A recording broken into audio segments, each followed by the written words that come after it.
আসসালামু আলাইকুম, সবাইকে শুভেচ্ছা। আমি আরজিকে বিয়া বলছি ইউটিউব চ্যানেল থেকে, যেই অরিজিনাল চ্যানেলে এই মুহূর্তে আপনারা আছেন। তো সবাইকে অনুষ্ঠান শোনার আগে বিনীতভাবে অনুরোধ করছি আমাদের চ্যানেলটি সাবস্ক্রাইব করবার জন্য। এখানে সাবস্ক্রাইব বাটনটি আছে, প্লিজ ক্লিক করবেন। পাশে একটা বেল বাটন আছে, বাটনটি অন করে নেবেন। সবার প্রতি রিকোয়েস্ট থাকছে। Thank you very much. প্রিয় শ্রোতা, আপনাদের সবাইকে আমন্ত্রণ জানাচ্ছি জীবন গল্পের আরো একটি এপিসোডে আপনারা সবাই কান পেতেছেন, এবং এই অনুষ্ঠানটি একযোগে আপনারা যারা শুনছেন, বিশেষ করে দেশের বাইরে যারা শুনছেন, তাদের সবাইকে বিশেষভাবে আমন্ত্রণ জানিয়ে শুরু করছি আজকের এই এপিসোডটি। তো চলুন, আজকে আমার অনুষ্ঠানে কে আমার সঙ্গে রয়েছে তার সঙ্গে একটু পরিচিত হই। প্রথমে আপনার নামটা একটু বলেন প্লিজ। আমার নাম নিপা আক্তার। নিপা আক্তার, বয়স কত? বয়স 27। 27 রানিং। জি জি জি। জন্ম জেলা কোথায়? কুমিল্লা। কুমিল্লাতে। আর বর্তমানে থাকছেন? ঢাকায় থাকছেন। ঠিক আছে। তো নিপা, শুরু করুন, তারপরে না হয় আমরা প্রাসঙ্গিকভাবে যা বলার আপনার কাছ থেকে জানার টুকটাক আমি সেটা জানবো। শুরু করুন প্লিজ। আমি ছোটবেলা থেকে শুরু করতে চাই। জি নিশ্চয়ই। আমার যখন বয়স 1 বছর 1 দিন, জি, ওই দিন আমার বাবা মারা যায়। আমরা তিন ভাই বোন। 3 ভাই 1 বোন ছিলাম। আচ্ছা। তো আমার বড় 2জন ভাই আর আমি আর আমার ছোট ভাই। আমার যখন 10 মাস কি 11 মাস এরকম সময় আর কি, আমার ছোট ভাই মানে হয়ে গেছে। আচ্ছা।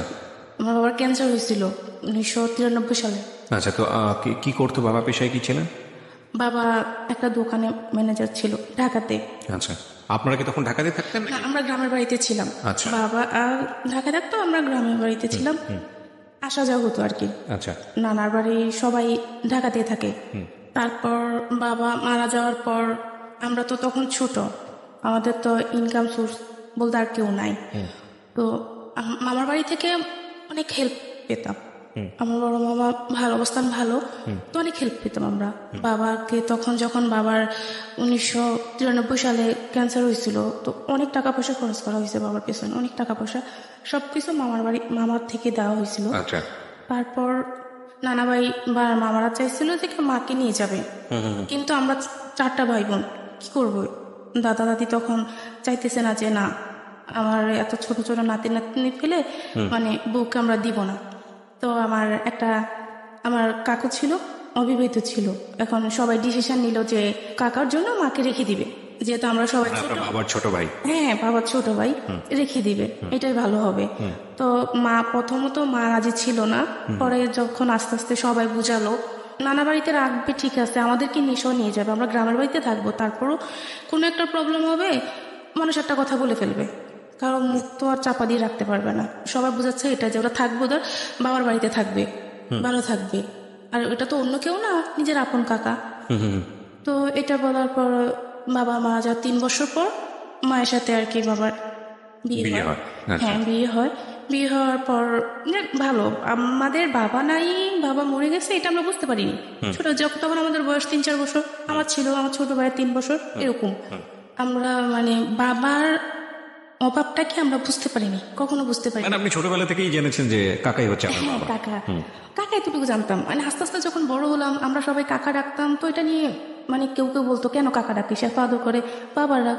কাকা জানছি কাকাই, মানে এতটুকুই, কিন্তু আমাদের বাবার মতো সবকিছুতে আমাদের কাকা। আচ্ছা। আমি পড়াশোনায় মোটামুটি ভালো ছিলাম। তো ক্লাস যখন আমি 4 পড়ার অবস্থায় 26 মাসে ফুল লাগবে, আমাদেরও স্কুলে অনুষ্ঠান হবে, তো সবাই ফুল অ্যারেঞ্জ করতেছে, কিন্তু আমি পারতেছি না। আমি ফুল আনবো কোথা থেকে, মানে এরকম একটা চিন্তাধারা যে কোথা থেকে ফুল আনবো। একটা ভাইয়া শুনলো যে আমি ফুলের জন্য ইয়ে করতেছি, তো ভাইয়া বললো যে তোর কি ফুলের দরকার? বলছে হ্যাঁ ভাইয়া, আমার না ফুলের দরকার। তো বললো আচ্ছা তোকে আমি ফুল দেবো, তুই বিকালবেলা ওখানে আসিস, একটা জায়গার নাম। কোন ক্লাসে তখন? আমি ক্লাস 4 তখন। ক্লাস 4 ফুল কেন? মানে 26 মার্চের সময় অনুষ্ঠান হবে, স্কুলে অনুষ্ঠান হবে, সবাই ফুল নিবে, আমার হাতে ফুল থাকবে না, এটা। ফুল খুঁজছিলেন আপনি? হ্যাঁ, ফুল খুঁজতেছিলাম তখন, কিন্তু তখন পাওয়া যায় না, যেহেতু গ্রামে। আমি ওখানে গেলাম। আচ্ছা। তো ভাই একটা ঝোপের আড়ালে আমাকে ডাক দিল, আমি ওখানে গেলাম। পর ভাইয়া ফুল কই, পরে দাঁড়া দিচ্ছে তোকে পরে দেবো। তো বলুন আমার গায়ে আর কি হাত দিচ্ছে, অস্বাভাবিকভাবে হাত দিচ্ছে। তো আমি তো ছোট, তখন কিছু বুঝি না। তো আমি তখন কান্না করতেছি যে ভাইয়া এটা কি, আমি মানে কান্না করতেছি, আপনি কি করতেছেন, আমি সবাইকে বলে দিব, আপনি তো আমাকে ফুল দিবেন, ফুল দেওয়ার জন্য ডাকছিলেন, কিন্তু এরকম করার কি, মানে এরকম করে কান্নাকাটি করতেছে। তখন আমার চেপে ধরে রাখছে যে আওয়াজ করিস না, চুপ, আওয়াজ করিস না। তো আমি তখন কান্নাকাটি করতেছি, করার পর তখন ভাইয়া মানে কিছু করতে চাইছিল অস্বাভাবিকভাবে। তো আমি বুঝতে পারতেছি না যে কি করব। তখন আমি কান্নার পরিমাণটা বাড়িয়ে দিলাম। তখন ভাইয়া বললো যে আচ্ছা ঠিক আছে, আমার গালি বাবা হাত দিয়ে বললো যে ঠিক আছে তুই চলে যা, তুই কাউকে কিছু বলিস না। আচ্ছা তো এটা আমার একটা কাকা দেখলো, যে উনি আর আমি ওখানে ছিলাম। আচ্ছা টাকাটা দেখার পর কি করলো, উনি আমাকে আর কিছু বললো না বা ওনাকে কিছু বললো না। আমি তো ছোট, আমাদের কিছু হয়নি বা কি, আমি তো তখন কিছু বুঝি না এগুলা কি। আমি বাসায় চলে আসলাম। আসার পর তার একদিন দুদিন পর আর কি দুপুরবেলা আর কি মা ডাক দিল আমার, যেদিকে আয়। বলছে কি, বলে যে তোকে নাম ধরে বললো যে ও ও ও তোকে কি করছে। বলছে না মা কিছু করে নাই তো, ওর সাথে ওখানে গেলি কেন? তো আমি বললাম যে না কিছু করে নাই, এমনিতে আমি ফুলের জন্য গেছি, এটা বললাম। তো বলার পর মা কিছু বলে নাই। পরের দিন বাবাকে আবার ওই টাকাটা বললো। বলার পর আমাকে খুব মারা হলো। মানে একটা মানুষ এত মারে ফ্যামিলি থেকে, যে মা বাবা খুব খুব মারতেছিল। কি করছে বল? আমাকে কিচ্ছু করেনি। আমার দুটো হাত বেঁধে উপর দিয়ে হাত ছিল, আর পাগুলা নিচে কিছু ছিল না, পাগুলা ছাড়া ছিল। ওই অবস্থা আমার গায়ে পিঁপড়া ঢেলে দিছিল। পিঁপড়া ঢেলে দিয়েছিল মানে আমি শিকার যাই যে কি হয়েছে। লাল পিঁপড়া? হ্যাঁ, লাল লাল বড় বড় পিঁপড়া গুলা। এটা চাচা মানে মা বাবা দুজনেই। বাবা বলতে মানে চাচা? কাকা, হ্যাঁ কাকা। মানে কি করছে, তুই কেন গেলি ওখানে, কি করছে, শিকার যা। দেখেছিল যেন কে? একটা কাকা। আপনারই আবার না, আমার আপন না, সম্পর্কে একটা কাকা দেখেছে, দেখে আপনার বাবা মাকে বলেছে বাবা মার শিকার যাওয়ার জন্য লাল পিঁপড়া দিয়ে দিয়েছে। হ্যাঁ বললো পিঁপড়া দিয়েছে, খুব মারতেছিল। তো আমার তো কিছু, আমি তো শিকার যাই না যে না কিছু করছে, তবে শিকার যা তাহলে মারবো না। মানে এত পরিমাণে মারা হয়েছে যে আমার আর নিঃশ্বাস নিতে পারতেছে না, খুব মারা হয়েছে। তো মারার পরে বললাম যে হ্যাঁ কিছু করছে, কি করছে সেটা তো নিজে বলতে পারি না, কিছু করছে। তো দেন ওখানে আর মারা হয় না। তো না হওয়ার পর আর কয়দিন পর আর কি, যে মা কোনো কিছু হইলে ওটা নিয়ে আমাকে বিভিন্ন কথা শোনাতো, যে তুই ভালো না, তুই এরকম করস, তুই আমার মান ডুবাবি, এগুলো খুব মারতো। আর আমি খুব কালো ছিলাম। আচ্ছা, খুব কালো, এটা নিয়ে শুনতে হতো কথা। গ্রামের বাড়িতে খুব কথা শুনতে হইতো, কালো, এত কালো, মানে কেউ দেখলে নাক চিটকাতো, কালো, এরকম একটা জিনিস। ব্যাপারটা তখন ওই যে পড়াশোনা খুব ভালো ছিলাম, তখন নিজের ভিতরে আস্তে আস্তে মানে কেমন জানি একটা কাজ করতেছে, তো সব এরকম বলে। আর এটা নিয়ে আমার সারাক্ষণ কথা শুনতে হচ্ছে। আসলে তো আমি কিছু করিনি। ও যে কোনো সমস্যা হলে মা আমাকে এগুলো নিয়ে কথা শোনাতো, কোথায় যেতে চাইতাম মা দিত, হ্যাঁ এই জন্য যাবি নাকি, মা এটা বলতো। মা এখন বুঝি হয়তো মা শাসন করতেছে, কিন্তু শাসন করাটা এভাবে হয়তো উচিত ছিল না, বোঝাতে পারতো। তো এটা না করে এরকম করতো। তো আমি খুব ডিপ্রেশনে ভুগতেছিলাম, যে কারো কাছে কিছু বলতে পারতাম না, কিন্তু নিজে একা একা বসে কাঁদতাম। আচ্ছা, আমার মেজো ভাই ও আবার মাঝে মাঝে বলতো, এই তোর মা কি বলে রে এটা, ও আমার 2 বছরের বড়। তো তো তখন ও ছোট, মা তোর কি বলে রে এটা, না জানি না মা কি বলে এটা। তো মা যখন ওই ছেলেটার বাবার নাম উল্লেখ করে বলতো, ওই ছেলের সাথে এরকম করতে যাস, ওখানে যাবি, কোথাও যাওয়ার নাম বল, হ্যাঁ ওর কাছে যাবি, মানে এরকম কিছু। তো ভাই বলতো ওর নাম কেন বলে, আমি জানি না রে, আচ্ছা বাদ দে না। তো আমরা ভাই বোন, ছোট মেজো ভাইয়ের আমি খুব মিলছিলাম, খুব মিল, যা সমস্যা তো দুজনকে খুব ভালোবাসতাম, ভাই বোন দুজনকে। তো এরকম চলতে চলতে ক্লাস 7 চলতেছে, পড়াশোনা যে ওই যে একটা ভালো একটা পড়াশোনা একটা প্রজেক্ট ছিল, ওটা আস্তে আস্তে নষ্ট হয়ে গেল। আমি আর পড়াশোনাটা ঠিক মতো নিতে পারছি না। এটা হওয়ার পর আমি যেটার সঙ্গে জড়িত না, সেই দোষটা আমার কাছে আসছে, এবং এটা নিয়ে খুব কিছু আর ওই যে আমি কালো, মানে কেউ তাকে আসছে হয়তো বলতেছে যে তুমি তো তোমার গোষ্ঠীর বাইরে, তবে একটা কাজ হতো, যদি ফর্সা হতো চেহারাটা মোটামুটি ভালো হতো। এগুলো নিয়ে আপনাকে বলছিল? খুব বলা হতো, মানে আমি শুনতাম, কিন্তু কাউকে কিছু বলতাম না, মাকেও বলতাম না যে মা আমাকে এটা বলে, কোনোদিনও মাকে কিছু বলতাম না, যে যাই বলুক না কেন। এরকম করতে করতে আমার আর মানে পড়াশোনার দিকে আর মন নাই, ওই এসব নিয়ে সারাক্ষণ চিন্তাধারা ছিল। তো ক্লাস 6-এ যখন উঠি তখন মানে খুব অসুস্থ হয়ে যাই আমি এসবের ভিতরে। তো ডাক্তার বলতে সেই জন্ডিস এইসব রোগ, কিন্তু আসলে না, মানে মূলত আমার কি সমস্যা সেটা আমিই বলতে পারবো, যে আমি এগুলো নিয়ে খুব টেনশন করি, যে কি হলো, মানে কেন এরকম হচ্ছে আমার সাথে। তো এটা হওয়ার পর ক্লাস যখন আমি 7-এ পড়ি, তো তখন আমাদের মোটামুটি ভালো চলতেছে, ফ্যামিলি ভালোই চলতেছে, মানে কোনো দিক দিয়ে কোনো সমস্যা দেখতেছি না। 2005 সালে আমার মেজু খালামণি মার্ডার হয়। ঘটনা কি ছিল, মানে আপনি কিভাবে দেখলেন, কিভাবে জানলেন? সেটা জানা হলো যে আমার মেজু খালামণিও আমাদের বাড়ি থেকে 2-3 গ্রামের পরে ছিল। মেজু খালামণির লাশটা পানিতে বেশি ছিল। আপনি খবর পেলেন কিভাবে, আপনি জানলেন? আমাদেরকে ওনাদের মানে ও বাড়ি থেকে আমাদেরকে খবর দেওয়া হলো আর কি। তো আমরা যখন গেলাম, গিয়ে দেখলাম যে লাশটা অস্বাভাবিকভাবে কিছু মা বুঝতে পারলো যে আমার বোনের এরকম হলো কেন, মানে একটা মানুষকে মেরে পানিতে ফেলে দেওয়া হলো, তার শরীরের অস্বাভাবিক কিছু দেখা গেল। তো মারা যাওয়ার পর মানে এই একটা সমস্যা শুরু হয়ে গেল, যে এই একটা আরেকটা জিনিস মানে মাথায় এফেক্ট করলো, যে এরকম একটা কিছু আমাদের লাইফে হয়ে গেল, যে আমার খালামণি খুব ভালো ছিল, আমাদের খুব আদর করতো, মাও খুব মানসিকভাবে মানে ইয়ে হয়ে গেল। তো এটার পর খালামণি কিছুদিন মারা যাওয়ার কিছুদিন পর কি হলো, আমার বড় ভাই তখন ইন্টারমিডিয়েট পরীক্ষাতে ছিল, পরীক্ষা টেস্ট দেওয়া হয়ে গেছিল, পরীক্ষাতে ছিল। তো শুনতে পারলাম মানে খালামণি মারা যাওয়ার কয়েকদিন পর শুনতে পারলাম যে ভাই একটা রিলেশন করতেছে। আপনার বড় ভাই? হ্যাঁ, বড় ভাই একটা রিলেশন করতেছে, তো ওনারা দিবে না ভাইয়ের কাছে, বা আমরা ওটা আনবো না, এরকম কিছু চলতেছে, এরকম নিয়ে আর কি চলতেছে। মানে কি যে একটা অবস্থা, মানে বলে বোঝাতে পারবো না। ক্লাস 7। ওকে। ভাইয়া রিলেশন করছে, এখন ওনারা দিবে না, আমরা আনবো না, এরকম কিছু আর কি। ভাইয়া তো তখন ছোট ছিল, ইন্টারমিডিয়েট পরীক্ষা দিচ্ছে, তখন তার আমরা সবাই ছোট ছিলাম, কিভাবে সম্ভব এখন। মানে যার সাথে রিলেশন করছে, তো উনি তো ভাইয়াকে বিয়ে করবে, ভাইয়ের সাথে আসবে, এটা নিয়ে ওনাকে খুব মারা হইতো। ওনাকে মারা হইতো, প্লাস ওনারা আমাদের এখানে আসতো, আয়েশা আমাদের সাথে ঝামেলা করতো, যে আমাদের মানে মেয়েকে এই করছে সেই করছে, এইসব নিয়ে খুব ঝামেলা হতো। তো ঝামেলা হওয়ার পর এরকম ভাবে চলতেছিল। তো আমি যে ওই যে ক্লাস 4 থেকে কিন্তু আর কোনো ছেলেদের সাথে কোনোদিন কোনো ছেলের সাথে আমি আর মিশি না। ওই ঘটনার পর থেকে কোনো ছেলেদের সাথে মিশি না। এবং বাড়িতে কোনো ছেলে আমার পরিচিত হোক অপরিচিত হোক, কারোর সাথে কোনো কথা নেই। স্কুলে যেতাম, আসতাম, পড়াশোনা করতাম, যতটুকু পারতাম, এভাবেই চলতো। আচ্ছা, এখানে চলতেছে এই সমস্যাটা ভাইয়ের ইয়েটা নিয়ে। তো ভাইয়াকে তখন আর ইন্টারমিডিয়েট পরীক্ষাটা দেওয়া হয়নি, ভাইয়াকে ঢাকায় পাঠিয়ে দেওয়া হলো মামার কাছে। তো ভাইয়া একটা দোকানে ম্যানেজারি ইয়েতে ঢুকলো, খুব ভালো ইয়েতে চলতেছে। 2008 সালে ওই ভাইয়া ওনাকে বিয়ে করলো। তখন আপনার ভাইয়া কি করে? ভাইয়া তখন শেয়ারের ব্যবসা করে। আচ্ছা, তো 20 বছর ভাইয়া তখন যে মেয়েটাকে লাভ করতো তাকে বিয়ে করলো। অনেক কিছু হয়ে বিয়েটা হয়েছে, অনেক কাহিনী হয়েছে, অনেক কিছু হয়েছে। ওনারা ঠিক আছে, সেটা ইম্পর্টেন্ট, আমার গল্পটা ইম্পর্টেন্ট, এখানে আমার যে গল্পটা ইম্পর্টেন্ট। তো এটা নিয়ে যা কানা হলো, আনার পর থেকে এখন আবার ফ্যামিলিতে আরেকটা সমস্যা, যে আছে না বউ শাশুড়ির সমস্যাটা, ওইটাই চলতেছে। মানে মা বা ভাবি, মানে ওনাদের প্রতিদিনে কিছু নিয়ে সমস্যা হচ্ছে। তো কিন্তু আমাদের ভাই বোনদের সাথে বা আমার সাথে কোনো সমস্যা হয়নি, ভাবির সাথে কখনো কোনো সমস্যা হয়নি, ভালোই চলতেছে। এরকম ভাবে চলার পর যখন মানে এগুলা আমি ক্লাস তখন 9-এ পড়ি, ক্লাস 9, ঢাকা নরসিংদী থেকে তো একটা ছেলে আমাদের ওখানে একটা কাজে আমাদের ওখানে গেল। আমাদের ওখানে যাওয়ার পরও আমাদের মানে বাসার পাশেই তারা বাসা ভাড়া নিল। নেওয়ার পর ওরা আবার মার সাথে কথা বলতো, বা মাকে কাকি ডাকতো, খুব ভালো।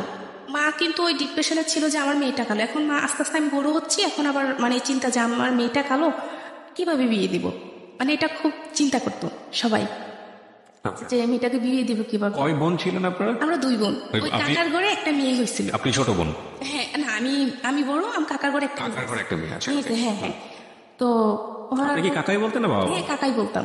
আমরা 4 জন কাকাই বলতাম, ছোট বোনটা বাবা বলতো। হ্যাঁ, বাবা বলতো। মা একদিন রাস্তায় কি করতেছে, মানে দাঁড়ায় আছে একটা মেয়ে, ফর্সা মেয়ে হেঁটে যাচ্ছে। তো হেঁটে যাওয়ার পর মা বলতেছে, হ্যাঁ আল্লাহ, তুমি আমার ছোট মেয়েটাকে যা দিলা, আমার বড় মেয়েটাকে এরকম করে তৈরি করলাম যে আমার মেয়েটাকে আমি একটা ভালো জায়গায় বিয়ে দিতে পারবো না। এটা আপনার সামনেই বলেছে? না, আমি ছিলাম না তখন। আমাদের অবস্থান তখন মোটামুটি ভালো, ভাইয়া শেয়ার ব্যবসা করতেছে, ভালো, খুব ভালো। মা এটা বলার পর একজন শুনলো, ওই যে যারা বাসা ভাড়া নিচ্ছে আমাদের ওখানে, ওই একজন শুনলো। মানে কার কাছ থেকে শুনেছে? মা বলতেছে, এটা ও শুনলো। আচ্ছা, ও হেঁটে যাচ্ছে, মেয়েটাও হেঁটে যাচ্ছে, মা ওই কথাটা তখন বললো, জোরেই বললো। তো বলার পর আমি তখন স্কুলে ছিলাম। তো শোনার পর ও কি করলো, আমার একটা আপুর সাথেও ভালো মানে যোগাযোগ ছিল। তো আপুকে বললো যে এরকম মানে ওকে আমার ভালো লাগে, ওকে বলেন আমার সাথে একটু কথা বলতে। তখন আপনি ক্লাস 7-এ? না, ক্লাস 9-এ। তখন আমি ক্লাস 9-এ শেষ পর্যায়ে। তো বলার পর আমার আবার তখন একটা অভ্যাস ছিল যে আমি 3 দিন 4 দিন 5 দিন ভাত খেতাম না, কিচ্ছু খেতাম না, 1 গ্লাস পানি অতটুকুই চলতো, এমনিতে থাকতাম, মানে কোনো সমস্যা হতো না, না খেয়ে থাকতাম। আচ্ছা। তো মায়াগুলা নিয়ে আমাকে একদিন খুব মানে ইয়ে করতেছে যে তুই এভাবে মানে জীবন চলে কেমনে, খাওয়া দাওয়া না করলে কেমন হবে, এরকম ও শুনতেছে। জি। ও শুনলো, শোনার পর আপুকে বললো যে আপু ওকে একটু ডাকেন, আমি ওর সাথে একটু কথা বলবো।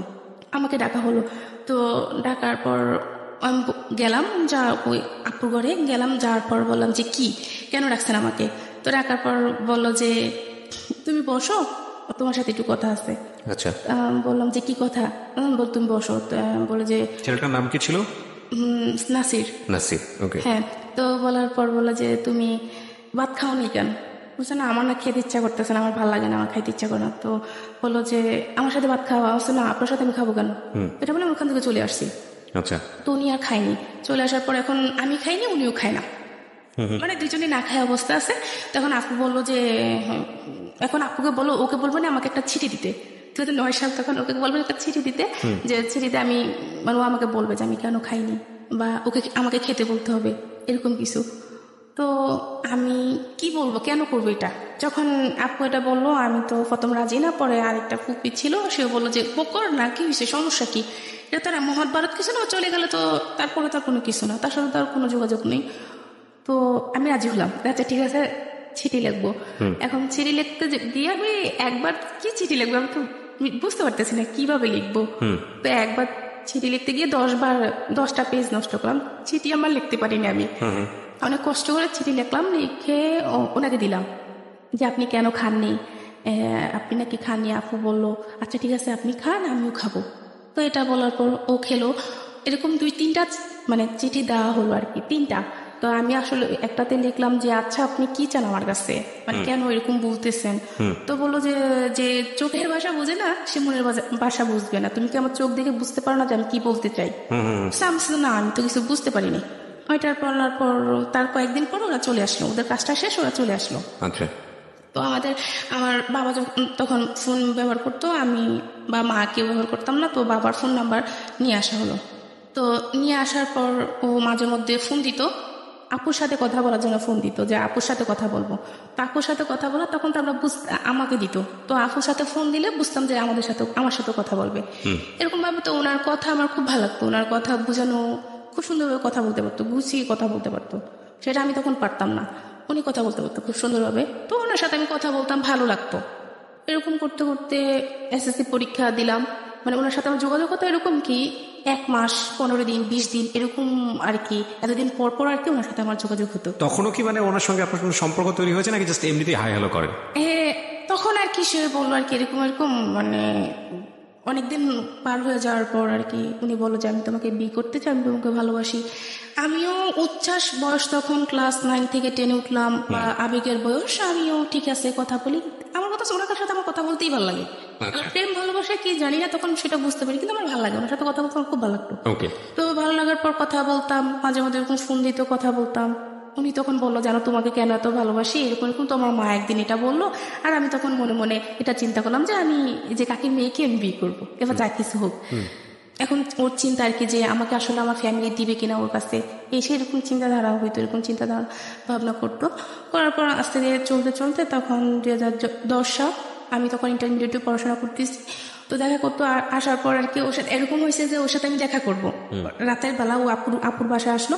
তো আমি মানে আমার ঘর থেকে বের হলাম, ওর সাথে আমি দেখা করলাম, মানে এরকম হলো যে ওর সাথে আমি দেখা করব, ও আমাকে অনেকদিন পর কাছে পাইছে, ও আমাকে ধরবে, এরকম কিছু চিন্তাধারা ছিল যে আমাকে ধরবে, জড়িয়ে ধরবে, বা আমি ওইরকম কিছু। তো ও মানে এরকম করে আমার হাতটা সরাই ফেলবো, সরাই ফেলে মানে হাতে ব্যথা পাইছে, তারপর হাতটা সে সরাই ফেললো, যে সে আমাকে কোনোদিনও টাচ করবে না। মানে ওর চিন্তাধারা ছিল যে সে আমাকে কোনোদিনও টাচ করবে না, যা করবে মানে পরে, মানে ওর চিন্তাধারা এরকম ছিল।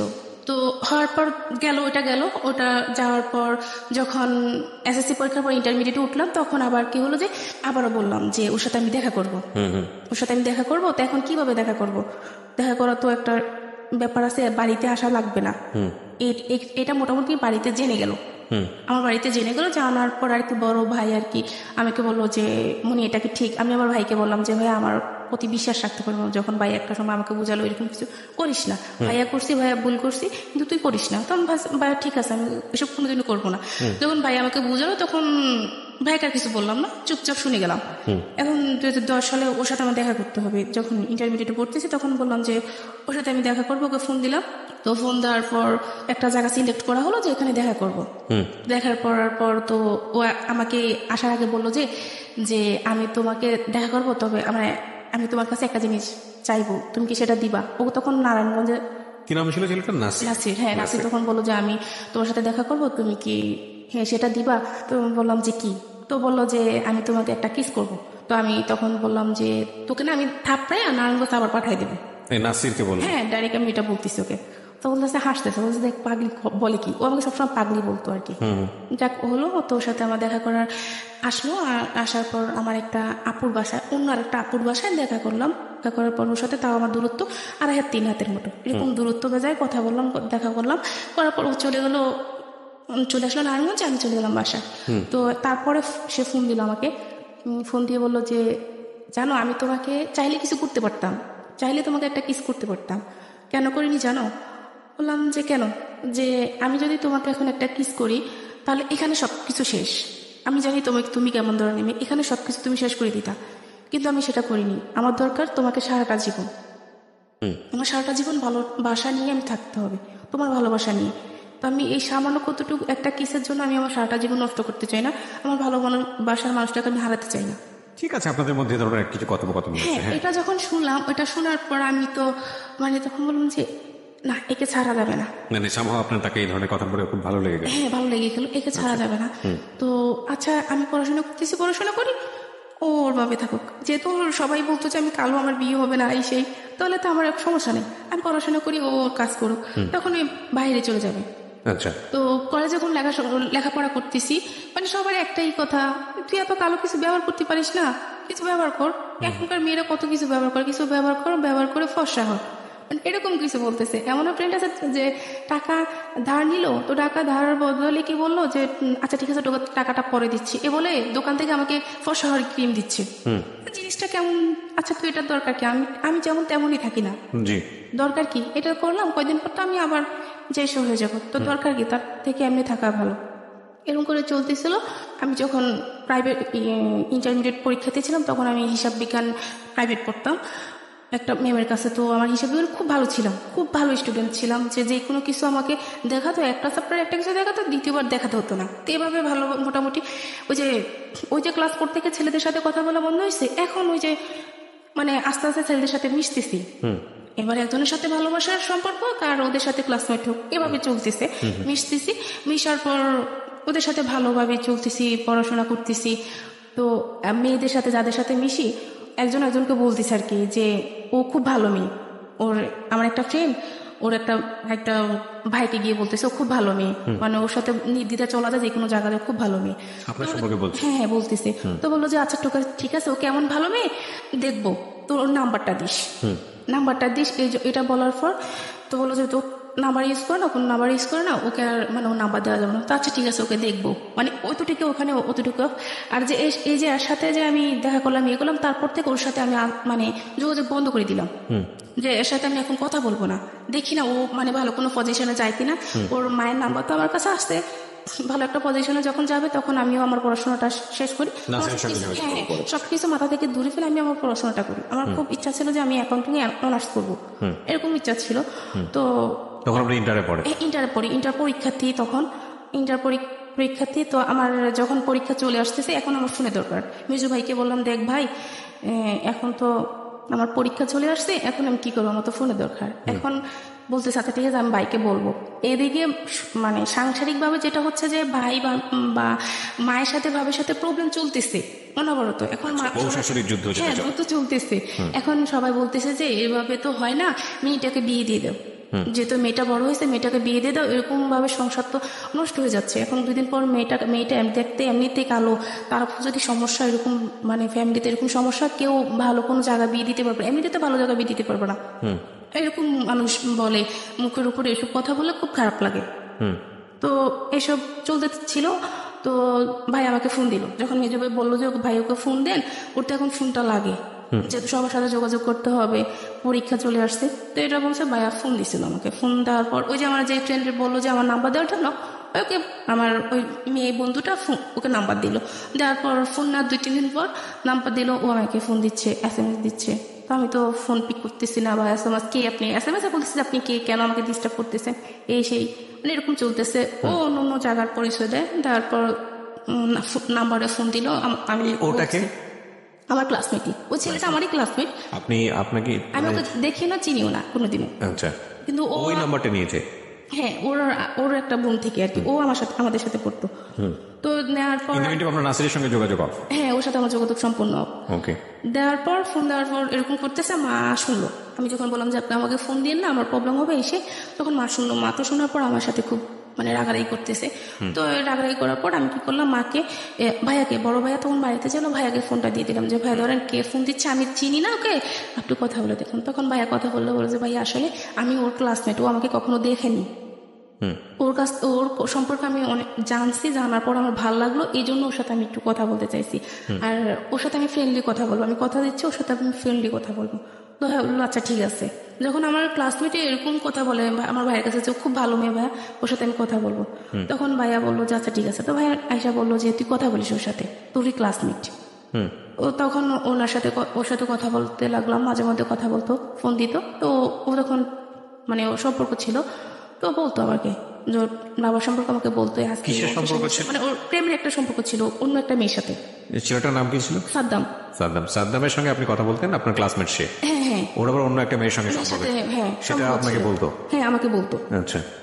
তো আমাকে বলার পর এভাবে চলতেছিল, তখন ইন্টারমিডিয়েট পরীক্ষা শুরু হয়ে গেল। আমি যখন আবার মানে প্রাইভেট পড়তাম না, তখন আবার মানে ক্লাসমেট একজনকে জিজ্ঞাসা করা যে তুই ইন্টারমিডিয়েটের পরে কোথায় অ্যাডমিশন নিবি, একজনকে বলে না। তো আমি তখন বলতাম যে আমি কুমিল্লাতে বা ঢাকাতে অন্য কোনো জায়গায় পড়াশোনা করবো, অ্যাটলিস্ট এখানে পড়াশোনা করবো না, কুমিল্লা ভালো কোনো কলেজে। ওইটা ও রাখলাম, বলতাম ওদেরকে। আর বাবা মাকে আমি সবসময় এটা বলতাম যে আমি ভালো কোনো কলেজে পড়াশোনা করবো, আমি কিছু একটা করবো। তো তখন পরীক্ষা চলতেছিল, পরীক্ষা চলার অবস্থায় আমি ওই যে নাসিরের সাথে দেখা করলাম, এটা আমার বড় ভাইকে কে যেন ওই যে আপুর বাসায় গেলাম, ওই আপু বলে দিল, আরেকজনের কাছে, উনি আবার ভাইয়াকে বলে দিল। তখন ভাইয়া মাকে বললো যে এরকম মা, যে আপনার মেয়ে এরকম এরকম করছে। তো মা যখন আমাকে জিজ্ঞাসা করলো, তা আমি বললাম যে মা এরকম কিছু না, এতটুকু শেষ। মা আর কিছু বলে নাই, ভাইও আমাকে কিছু বলে নাই। এটা জানার 15 দিন পর আমাকে একটা জায়গা থেকে দেখতে আসলো, বললো যে ওদের সামনে যেতে। তো গেলাম, যাওয়ার পর মানে ওদেরকে সালাম দিলাম, একটা হাসি দিলাম, মানে ওতটুকুই চলে আসলাম। তো ওখানে ওই হাসিটা দেখাটা ওনাদের পছন্দ হয়েছে। পছন্দ হওয়ার পর ওনারা চলে গেল। চলে যাওয়ার পর আমি তো তখন পরীক্ষা দিব, পড়াশোনা করতেছি, আমি ওসব নিয়ে ব্যস্ত। পরের দিন ভাইয়াকে ফোন করা হলো যে আপনারা আসেন, রাতের বুহার আমাকে পছন্দ হয়েছে, আপনারা আসেন। তো এটা করার পর ভাইয়া গেল। যাওয়ার পর ভাইয়া ছেলের নাম জানলো, পরিচয় জানলো, সে কোথায় থাকে এতটুকু জানলো। জানার পর ভাইয়া যখন সবাইকে বললো যে এরকম ভাইয়ার ফ্রেন্ড সার্কেল আমাদের গ্রামের পাশাপাশি, তো ফ্রেন্ড সার্কেল জানানোর পর সবাই বললো যে হ্যাঁ ছেলে খুব ভালো, আর দেখতে মাশাআল্লাহ অনেক স্মার্ট। ওই অতটুকুই মানে সবার পছন্দ হয়েছে। এবার ছেলে তাদের ফ্যামিলির ব্যাকগ্রাউন্ড কি, সে পড়াশোনা কতটুকু করছে, এটা দেখার বিষয় না কারণ। ছেলে দেখতে ভালো। আর আমার বড় মামাকে জানানো হলো। তো আমার বড় মামা তো আমাদের ফ্যামিলি সবকিছু, আমাদের এই যে ফ্যামিলিতে যত কিছু, বড় মামা আমাদের অনেক হেল্প করছে। আমাদের এখানে এতটুকু আজকে এখানে আসার পেছনে তো বড় মামা, এরকম আর কি। মামাকে বললো, মামাও বললো না ছেলে খুব ভালো, মানে মামা বলছে কোনো সমস্যা নেই, রাজি হয়ে যায়। তো সবার চিন্তাধারা এটা ছিল বাড়িতে কি আছে না আছে সেটা দেখার বিষয় না, বিয়ের পর তুমি কি ঢাকা রাখবে। রাজি হয়ে গেল সবাই। তো ভাই দেখে আসলো। পরের দিন আমি আমার ইকোনমিক্স পরীক্ষা চলতেছিলাম, পরীক্ষার জন্য আমি মানে প্রস্তুতি নিতেছিলাম, আমি পরীক্ষা দিতে যাব। তখন ভাইয়া বললো যে মেহমান আসবে, পরে যাস। তখন বিকালবেলা পরীক্ষা ছিল আমার, যে মেহমান আসবে পরে যাস। তখন কি মেহমান আসবে? পরে বললো যে পরে ভাবলো তোকে দেখতে আসবে, ভাবি বলে দেখতে আসবে, পরে যাস। আচ্ছা ঠিক আছে। তো ওনাদের সামনে ওনারা আসলো, ওনাদের সামনে নেওয়া হলো। ওনারা দেখলো আমাকে, শাড়ি পরিয়ে দেখলো, 3 পিস খুলে দেখলো, মানে যে 3 পিস পরিয়ে দেখলো, যেভাবে ইচ্ছা ওনারা দেখলো, আমাকে হাঁটালো, কথা বললো, ওনাদের সাথে খাওয়ালো, সবকিছু হলো। হওয়ার পর আমি পরীক্ষা দিতে চলে গেলাম, আর এদিক দিয়ে ওনারা থেকে গেল আমাদের বাসায়। থাকার পর ওনারা কথা সবকিছু ফাইনাল করলো। দিনটা ছিল সোমবার, যে বুধবার দিন ছেলে আসবে, মেয়ে যেহেতু এখন পরীক্ষা, তো কাবিনটা হয়ে যাবে। তারপর যার বাড়ি শেষে এতটুকু পরীক্ষার পর আর কি আমরা অনুষ্ঠান করব, অনুষ্ঠান করে আমরা বউ নিব, অতটুকু কথা শেষ। আমি বাড়িতে আসলাম। আপনি তো বুঝতে পারছিলেন যে আপনার বিয়েটা হয়ে যাচ্ছে? না, তখনও জানি না। মানে এত কিছু হচ্ছে, আপনি বাড়ির ছেলের সামনে যাচ্ছেন, হাসি দিয়ে চলে আসতেছেন, এটা তো বোঝাই যাচ্ছে যে কিছু একটা হচ্ছে। না, আমি তখনও বুঝতে পারি না যে বিয়ে হবে আমার। মানে ওই তারপর তো ওই আপনার মা যে আপনার ফোনে একটা কনভারসেশন শুনেছিল যে আপনি ফোন দিয়ে না, আমার বাসায় ডিস্টার্ব হবে, এরপর থেকে আপনার ফ্যামিলি অনেক সিরিয়াস হয়ে গেছে যেভাবে এটা না। তাহলে ওই যে আমি নাসিরের সাথে দেখা করছি, ওটা শোনার 15 দিন পরে এই ঘটনাগুলো হচ্ছে। আচ্ছা, তার মানে এই ঘটনার প্রেক্ষিতেই আপনার ফ্যামিলি চিন্তা করেছে বিয়ে সাথে দিয়ে দিই, তারপরে যা হওয়ার হবে। হ্যাঁ, আর ফ্যামিলিতে ওই যে দুর্যোগ চলতেছে, বর্ষা ঋতু, বুঝতে পেরেছি। বল, এইসব নিয়ে তো মানে মেয়েটাকে বিয়ে দিয়ে দিলে ভালো হবে, এরপরে ছোট একটা মেয়ে আছে, ওটাকে পরে দেখা যাবে, এরকম কিছু আর কি। তখন আমি কলেজ থেকে আসলাম, পরীক্ষা দিয়ে আসার পর আর কি শুনলাম যে আমার বিয়ে ঠিক হয়েছে, বুধবার দিন বিয়ে হবে। আচ্ছা, মানে তখন তো আমি মানে কি করব বুঝতে পারতেছি না, যে হঠাৎ করে এটা কি, আর ওটা তো বলতে পারতেছি না। এখন তো বুঝতে পারলাম ওটা শোনার পরে এরকম হলো, আর ওটা কাউকে কিছু বলতে পারতেছি না, মেনে নিলাম, যা কপালে যা আছে তাই হবে, আর কোনো সিনক্রেট করিনি। না করার পর তখন কি হলো, বুধবারে ওরা আসলো। এখন আসার পর আর কি ওরা দেখলো, এখন আবার দেখবে, বিয়ে হবে আগে দেখবে, ছেলে দেখবে।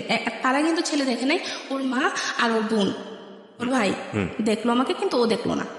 এখন ও আসলো, ও দেখলো। আপনি ছেলে দেখেছেন ওই সময়টাতে? না, আপনি না, ওকে আমি তখনও দেখিনি। আচ্ছা, দেখলো, দেখার পর বললো যে আচ্ছা আমার তো মেয়ে পছন্দ হয়েছে, আজকে ওর সবকিছু থাকুক। মানে আমাদের ভালো একটা আয়োজন করা হয়েছে, সবাই জানলো যে মানে ওর বিয়ে, নিপার বিয়ে, সবাই জানে এটা, সবাইকে মোটামুটি দাওয়াত দেওয়া হয়েছে, ছোটখাটো অনুষ্ঠান যাকে বলা হয় আর কি, মোটামুটি সবাই জানলো যে আমার বিয়ে আজকে।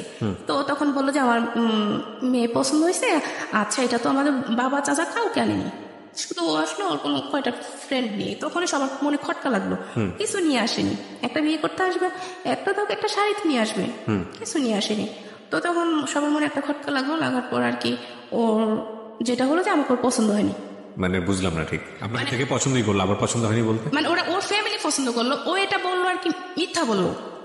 আমার মেয়ে পছন্দ আছে, আমি আগামীকাল আমার বাবাকে পাঠাবো, আমার কাকাকে পাঠাবো, পাঠিয়ে তারপর মানে বিয়ে ডেট ফিক্সড করবো। আচ্ছা, এটা বলে ও চলে গেল। এখন তো সবাই মোটামুটি বুঝতে পারলো যে কিছু একটা সমস্যা। পর ও ফোন দিয়ে বললো যে এরকম এখন না বিয়েটা পরে, ওকে টেনশন করতে বললেন না, ওকে পড়াশোনা করতে বলেন। তো ওকে বিভিন্ন জন ভাইয়ের বিভিন্ন ফ্রেন্ড সার্কেলে এসে মানে বিভিন্ন মানুষ বুঝালো, বা ওদের বাড়ি থেকে যখন ওদের বাড়িতে গেলাম তখন শুনতে পেলাম আর কি, আমার শাশুড়ি টাশুড়ি সবাই বুঝালো যে মেয়েটা ভালো, দেখ কিচ্ছু হবে না, বিয়ে কর, কি হয়েছে, কালো হয়েছে, তাতে কি কিছু হবে না।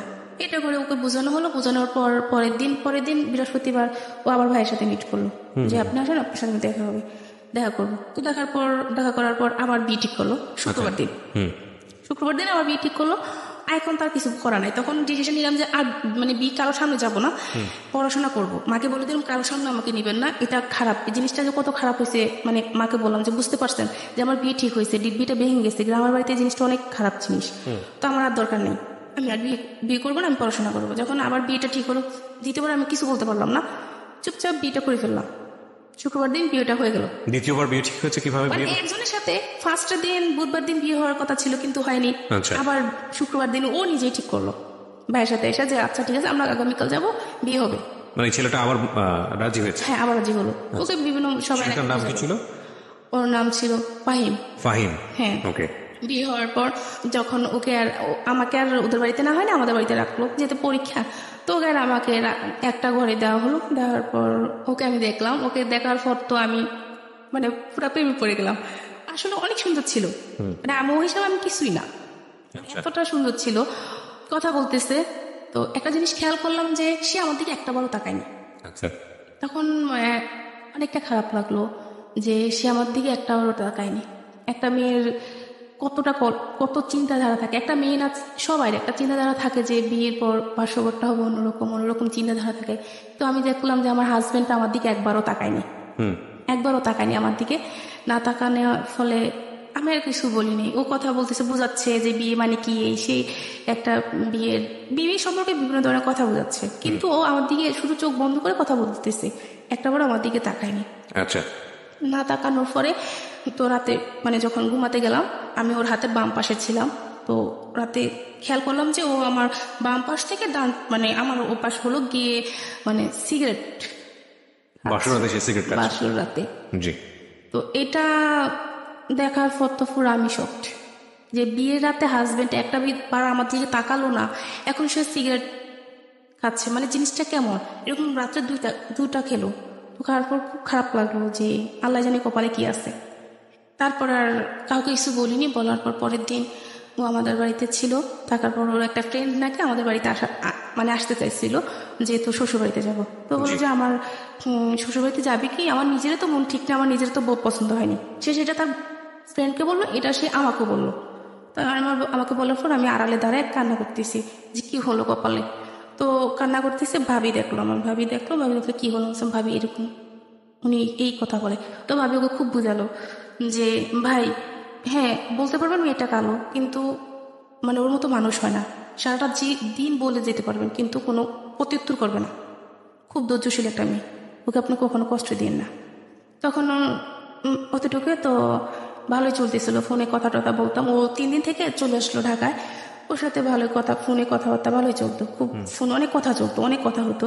তো ওকে বিভিন্ন কথা মাধ্যমে বুঝাতাম যে শুনো, বাবা মার পছন্দে বিয়ে করছে, কিন্তু এমন আচরণ তাদের সাথে করবে না যাতে তারা কষ্ট পায়। ভাই বোনের সাথে সবসময় ভালো ইয়ে করবা, আগে যে যতটা ভালো করছো তার থেকে বেশি ভালো করবো। তো ওর এই কথা বলতো, তোমার এই কথাগুলো খুব ভালো লাগে আমার, তোমার এই কথাগুলো আমার খুব ভালো লাগে। এটা হওয়ার পর যখন যখন বিয়ের 1 সপ্তাহ হলো, আগে শুক্রবার বিয়ে হলো, পরের বৃহস্পতিবার আর কি আমি ঘুমাচ্ছি, ও অনেকবার ফোন দিচ্ছে আমার ফোনে, কিন্তু আমি এত ঘুম যাচ্ছে যে আমি ফোনটা রিসিভ করতে পারতেছি না। ও 26 বার আমাকে ফোন দিল। ফোন দেওয়ার পর আমি ফোন রিসিভ করলাম, রিসিভ করার পর চুপ করেছিল অনেকক্ষণ। তো আমি বললাম যে সরি, আমি না ঘুমিয়ে পড়ছি, ওই দিন পরীক্ষা ছিল একটা, পরীক্ষা দিয়ে আসে আমি ঘুমিয়ে পড়ছি, আমাকে ক্ষমা করে দাও, আমি ফোনটা রিসিভ করতে পারি না। ওই দিন রাত্রে এসে বললো যে আমি ঠকেছি, তোমাকে বিয়ে করে আমি ঠকেছি। কেমন ঠকছ? যে তুমি ইউজকৃত। বিয়ের কয়দিন পরে? 1 সপ্তাহ পরে। 1 সপ্তাহ পরে সে আপনাকে বললো যে এই ধরনের কথা। আবার আমাকে জিজ্ঞাসা করলো তোমার কোনো ফ্রেন্ড আছে কিনা, এই সেই না। তো ওই যে আমি সাদ্দামের সাথে কথা বলতাম, ওর সাথে পরীক্ষার সময় বিভিন্নভাবে হেল্প করতো আমাকে, বা আমি আমার জানা যে প্রশ্নটা, সেটা হচ্ছে যে এটা খুব সেন্সিটিভ একটা বিষয়, তারপর আমি করছি আপনাকে এই প্রশ্নটা, এই কথাটা সে কেন বললো আপনার কি জানা আছে? কারণ আপনি যেটা স্বীকারোক্তি দিয়েছেন এখানে, আমি জানি না, তাতে তো আপনার এই ধরনের কোনো ঘটনাই ঘটেনি। না, আমার জীবনে এরকম কোনো ঘটনা ঘটেনি। আপনার হাজবেন্ডের সঙ্গে মোটামুটি ভালো ছিলাম, মানে স্বাস্থ্য ভালো ছিল, তো সেই ক্ষেত্রে তার এরকম চিন্তাধারা ছিল। তো আপনি ওকে জিজ্ঞেস করলেন না যে তুমি এটা আমাকে কেন বলছো? বা বলে যে আমি বিয়ের আগে বিভিন্ন জনকে জিজ্ঞাসা করলাম, তারা এরকম এরকম বলে, এরকম এরকম, কিন্তু তোমার মাঝে এরকম কিছু নাই, এরকম কিছু সে বলতেছে। আচ্ছা, যেগুলো আপনার মধ্যে অ্যাবসেন্স ছিল সেই কারণে সে আপনাকে বলছে যে আসলে না, কিন্তু আমার সাথে আমার সেরকমই হয়েছে, আমি সেই কষ্টটা অনুভব করছি, আমার সেই জিনিসগুলাই হয়েছে, কিন্তু সে তো চলে গেছে। কষ্টটা আমি পাইছি, পরে বুঝতে পারতেছি আমার কতটুকু কষ্ট হয়, সেটা আমি বুঝতে পারছি। সে তো চলে গেল পরের দিন সকালবেলা। আমি তো সামহাও সে আপনার মুভমেন্ট বা সবকিছু মিলিয়ে সে যেরকম গেস করেছে যে আপনার বিয়ের আগে অন্য কারোর সঙ্গে সম্পর্ক, হ্যাঁ শারীরিক সম্পর্ক ছিল, একটা বিষয়। খুব সামাজিকতার জায়গা থেকে আমরা এই বিষয়গুলো নিয়ে কথা বলি না, আমাদের সমাজে এগুলো এক ধরনের ট্যাবু মনে করা হয়। কিন্তু একটা মেয়ের সংসার জীবন শেষ হয়ে যাওয়ার জন্য ভয়ঙ্কর রকম ভাবে এটা কিন্তু খুব সেন্সিটিভ একটা বিষয়।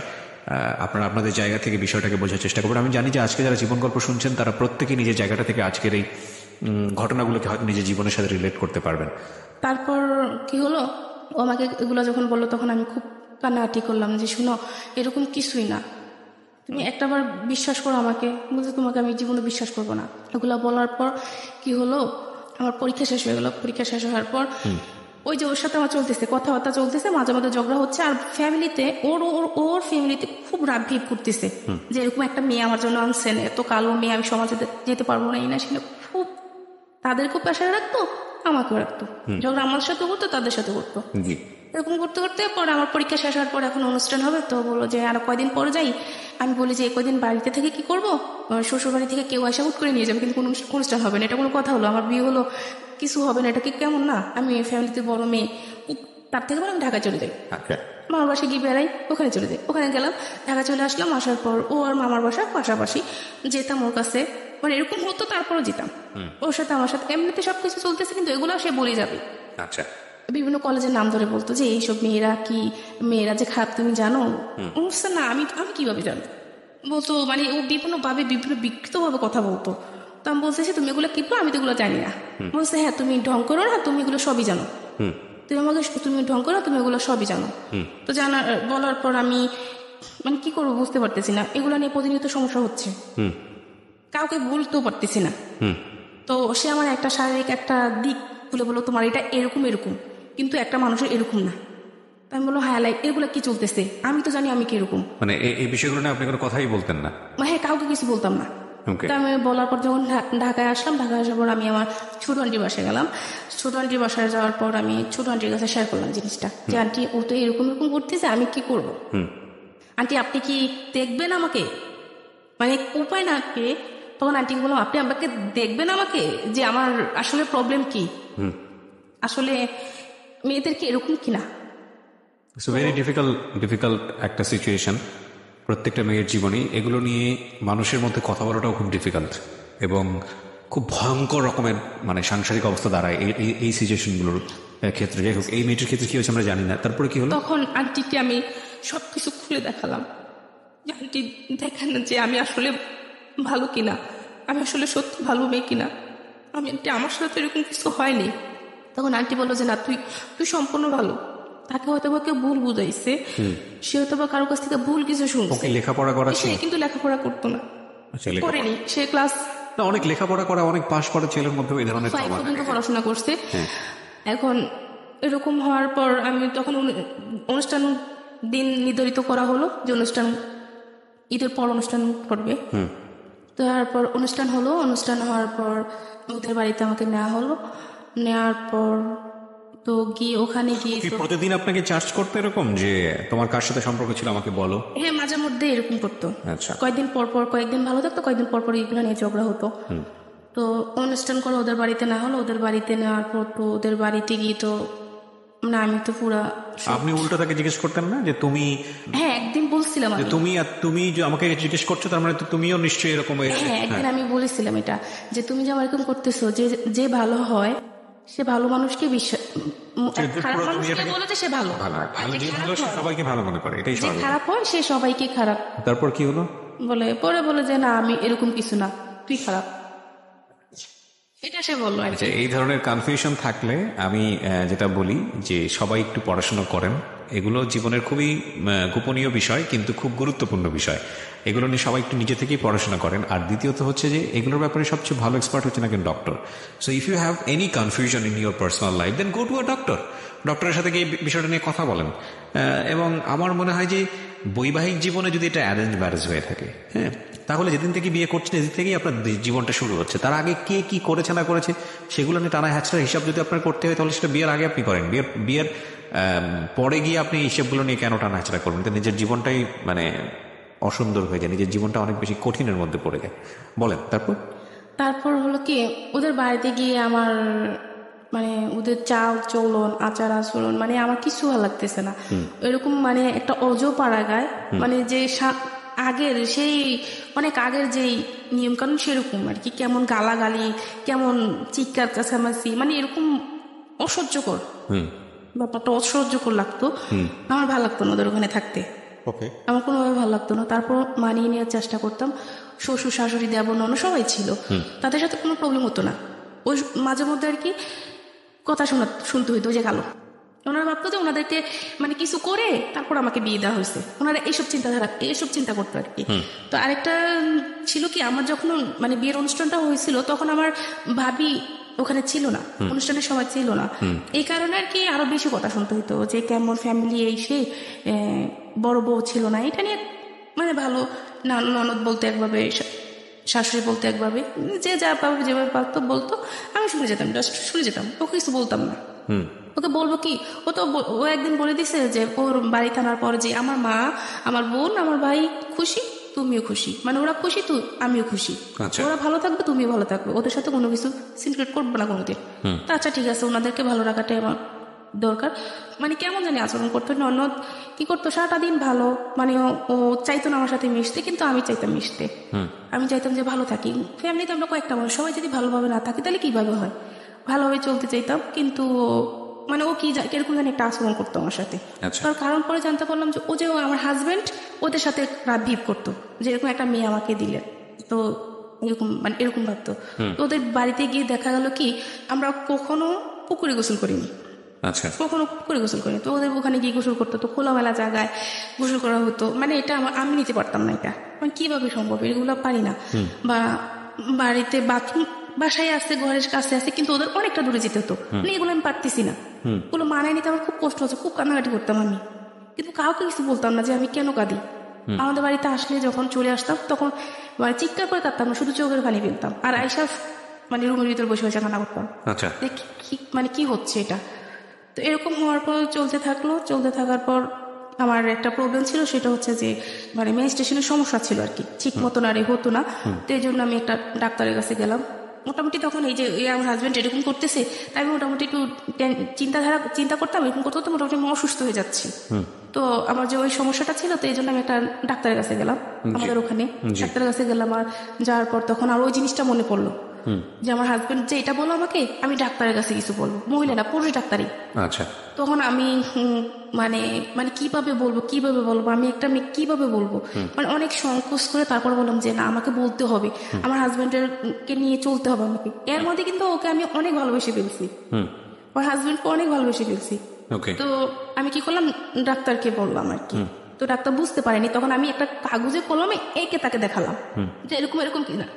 তখন উনি বললো যে এটা কি বলো, এটা তো সবারই এরকমই হয়, আর আমার ওয়াইফ আমি আমি আমি বিয়ে করছি, আমার ওয়াইফের তো একই অবস্থা, এটা তুমি কি বলো, মানে শরীরের অন্য দিক মানুষ ছোট বড় এরকম থাকে, এটা নিয়ে তো এরকম করার কিছু আসে যায় না।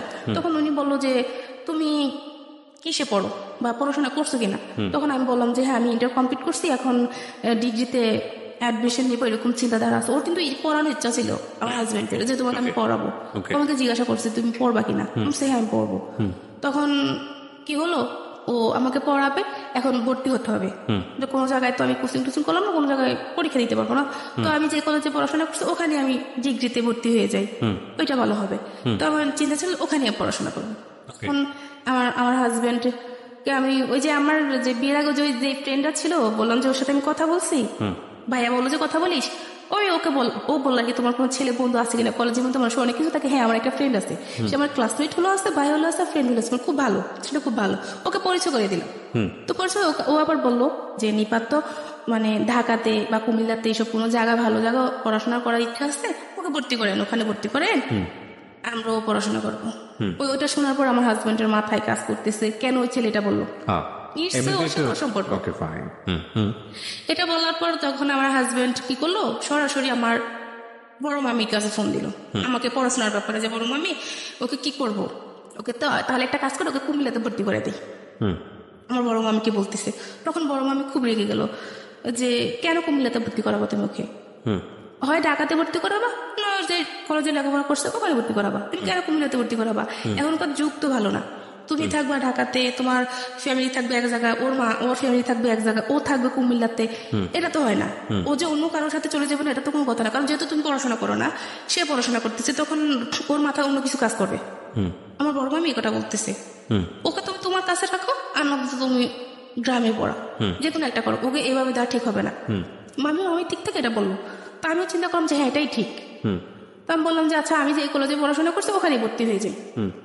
তো ওখানে ভর্তি করবা না, ওদের ওখানে একটা কলেজে আমাকে মানে চাপ করতেছে, ওখানে ভর্তি হয়ে যাও। বাবাকে বললো যে দেখেন ও আমার বাড়িতে থাকতে হবে, আমি তো ওকে এখন ঢাকা আনতে পারবো না, আমার একটু প্রবলেম, তো একটা কাজ করেন, ওকে বললেন যে আমাদের ওখানে ভর্তি হইতে, সমস্যা কি, পড়াশোনা করলে কিছু সার্টিফিকেট তো একই, মানে এত কিছু চিন্তা করি না, ও যা বললো তার কথাই ঠিক আছে, ভর্তি হয়ে গেলাম। ওখানে ভর্তি হয়ে গেলাম, ডিগ্রিটা অ্যাডমিশন নেওয়ার পর অতটুকু ভর্তি হওয়ার ডেট আমার যতটুকু ছিল তার আগে আমাকে ভর্তি করে দিয়েছে, যাতে আমি অন্য কোথাও ভর্তি না হতে পারি, মন মানসিকতা আমাদের চেঞ্জ না হয়, ওদের বাড়িতে আনার কিছুদিন পর আমাকে ভর্তি করা হয়। পড়াশোনা যখন আমি ভর্তি হয়ে গেলাম তখন ওই ইয়েকে বললাম, আমি ওই ডাক্তারকে আমি তখন বলতেছি, ডাক্তার বলো যে তুমি কিসে পড়ো, তা বলছে এখান থেকে আমি ইন্টারমিডিয়েট কমপ্লিট করে আমি ওখানে ভর্তি হলাম।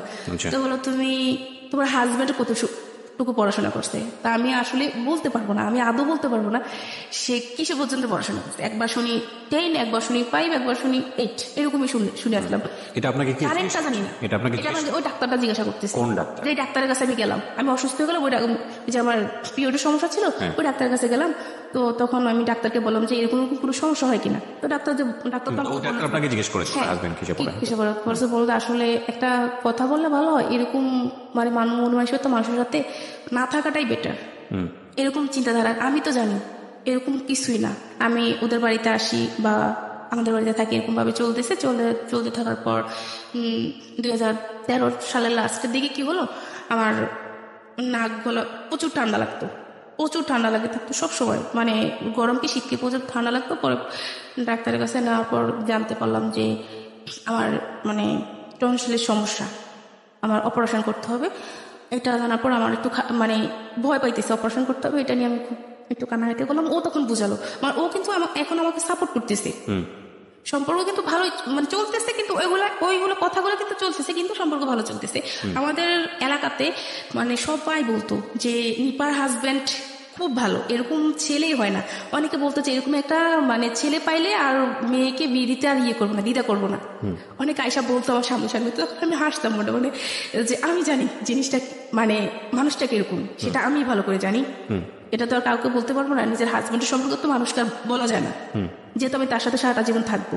তো যখন আমার নাক গলার সমস্যাটা হয়েছিল, হওয়ার পর এখন অপারেশন করাতে হবে, তো বললো যে হ্যাঁ অপারেশন ওকে করে ফেলবো। ও অপারেশন জন্য সবকিছু ও নিজে অ্যারেঞ্জ করলো, আমাকে ফ্যামিলি থেকে কিছু নেয়নি। যখন যেদিন অপারেশন করতে নিল আমাকে কুমিল্লাতে, মানে আমি দেখলাম যে আমার মা ছিল, আমার ননদ ছিল, ও ছিল, আমার সবার থেকে ও বেশি মানে উইক হয়ে গেল। এত সুন্দরভাবে আমাকে বোঝাচ্ছে, মানে খুব ভালোবাসা দিয়ে, যেমনই তুমি ভয় পেও না, হ্যাঁ আমি থাকবো, আমরা অপারেশনের পর আমরা এই জায়গায় সেই জায়গায় ঘুরতে যাবো, খুব মানে ভালোবাসা দিচ্ছে আমাকে, বোঝাচ্ছে। মানে ওই জিনিসটা তার প্রতি আমাকে মানে খুব বেশি দুর্বল করে ফেলে, যে একটা সময় এরকম করে, কিন্তু পরে সে আমাকে ভালোবাসা দিচ্ছে। ওকে, তো দেওয়ার পর কি হলো, আমার অপারেশন করা হলো। অপারেশন করার পর মোটামুটি ভালো চলতেছে। চলার পর 14 সাল চলতেছে। একদিন আমাকে ফোন দিল ঢাকা আসার জন্য। বাড়িতে যেত না ঠিক মতো, বাড়িতে যেত বলতে বছরে 3 বার যেত, গ্রামের বাড়িতে বছরে 3 বার যেত, আমাকে আনতো মাঝে মাঝে। তো একদিন ফোন দিল যে তুমি আসো, বাড়িতে আসো, এই ঢাকায় আসো, আসলে বাড়িতে গেলে তো আমার অনেক খরচ, তুমি আসলে আমরা দুজন ভালোভাবে সময়টা কাটাতে পারবো, এটা ভালো হবে না? তো হ্যাঁ এটা তো ভালো হবে। এটা বলার পর আমি আসলাম, ঢাকায় আসলাম। ঢাকায় আসার পর বলো যে আমাদের বিয়ে তখন 3-4 বছর হয়ে গেল। তো বললো যে চলো আমরা করি, কোনো বেবি হচ্ছে না তখন। তো আমি বললো যে চলো আমরা নামাজ পড়তে যাবো, হাইকোর্ট মাজারে নামাজ পড়তে যাবো। আচ্ছা, তো আমি বললাম যে হ্যাঁ এটা তো খুব ভালো কথা, আসো যাই। তো দুজন মিলে নামাজ পড়লাম, নামাজ পড়ে আসলাম। তো ও আমাকে বললো যে তুমি কিছু চাইও আল্লাহর কাছে, আমি কিছু চাইবো আল্লাহর কাছে।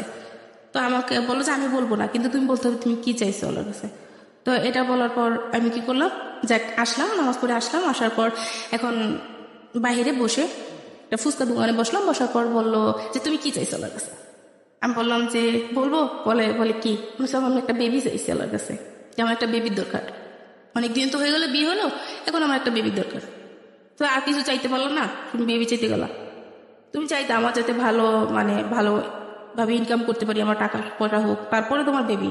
তোমার মানে বেবি এখন নিতে পারবো না, আমার পক্ষে সম্ভব না এখন বেবি নেওয়া। বললো কি বললো এটা? পরে বলো যে শোনো আমি একটা কথা বলি, তুমি আমার কথাটা শোনো মনোযোগ দিয়ে, এটা করলে ভালো হবে আমাদের। তো বললাম কি? পরে বলে যে আমি তোমাকে ঢাকায় রাখার পর আমি তোমাকে বিভিন্ন হোটেলে দিয়ে আসবো, দিয়ে আসার পর তোমার মানে তুমি করে টাকা ইনকাম করবা। কি বলেন এসব? মানে হঠাৎ করে এক লোক আপনাকে এই ধরনের কথাবার্তা বলবে? এটা বলতেছে যে এরকম মানে ইনকাম করব, তারপর আমাদের অবস্থা ভালো হবে, ভালো হলে তারপর আমরা যে বেবি হচ্ছে না ডাক্তার দেখালে বেবি হয়ে যাবে। এটা বিশ্বাস করার মতো কথা না, কিন্তু ঠিক এটাই করছে আমার সাথে। তা আমি বললাম যে কি বলো এটা? পরে বলে যে হ্যাঁ কিছু হবে না, এটা শুধু তোমার আর আমার মাঝে থাকবে। আসো আমরা যে নামাজ পড়ে আমরা করবো যে আমরা কখনোই এই কথাগুলো আমাদের মাঝে থাকবে, যখন একটা সময় আমাদের সবকিছু হয়ে যাবে তখন আর হবে না, মানে এগুলো বন্ধ করে দেব, তখন আমরা ভালোভাবে চলতে পারবো। টাকা পয়সা যখন হয়ে যাবে আমি ভালো ইলেকট্রনিক্সের কাজ করতো, ভালো ইলেকট্রনিক্সের। ও কি পয়সা কড়ির অভাব ছিল? বিয়ে হওয়ার পর আস্তে আস্তে আর কি, প্রথম যখন জানলাম টাকা পয়সা ভালো ছিল, কিন্তু পরে বুঝতে পারলাম যে টাকা পয়সা আসলে তেমন নাই। আচ্ছা, তখন পড়াশোনার খরচ কে দিত? পড়াশোনার খরচ বলতে ভর্তি হওয়ার পর তার পড়াশোনা করতে পারিনি। ওই কলেজে জামাইয়ের সঙ্গে থাকতেন না ওই সময়টা? না, আমি ওদের বাড়িতে থাকতাম, আমাদের বাড়িতে থাকতাম, ঢাকায় থাকতাম না। তো যখন ও এটা বললো, যে আমি বললাম যে কি বলো এটা কিভাবে সম্ভব? আল্লাহ তুমি নামাজ পড়ে আইসা এখন এটা বলতেছো? পরে বলে যে আরে কি হয়েছে, সমস্যা নেই, তোমার আর আমার মাঝে তো থাকবে এটা। তোমার আর আমার মাঝে থাকবো। আমি বলছি, না আমি এটা পারবো না। তো বাসায় গেলাম, বাসায় গিয়ে আসতে এই কথাটাই বললো যে আমি নিয়ে আসবো, তো ইয়ে করো।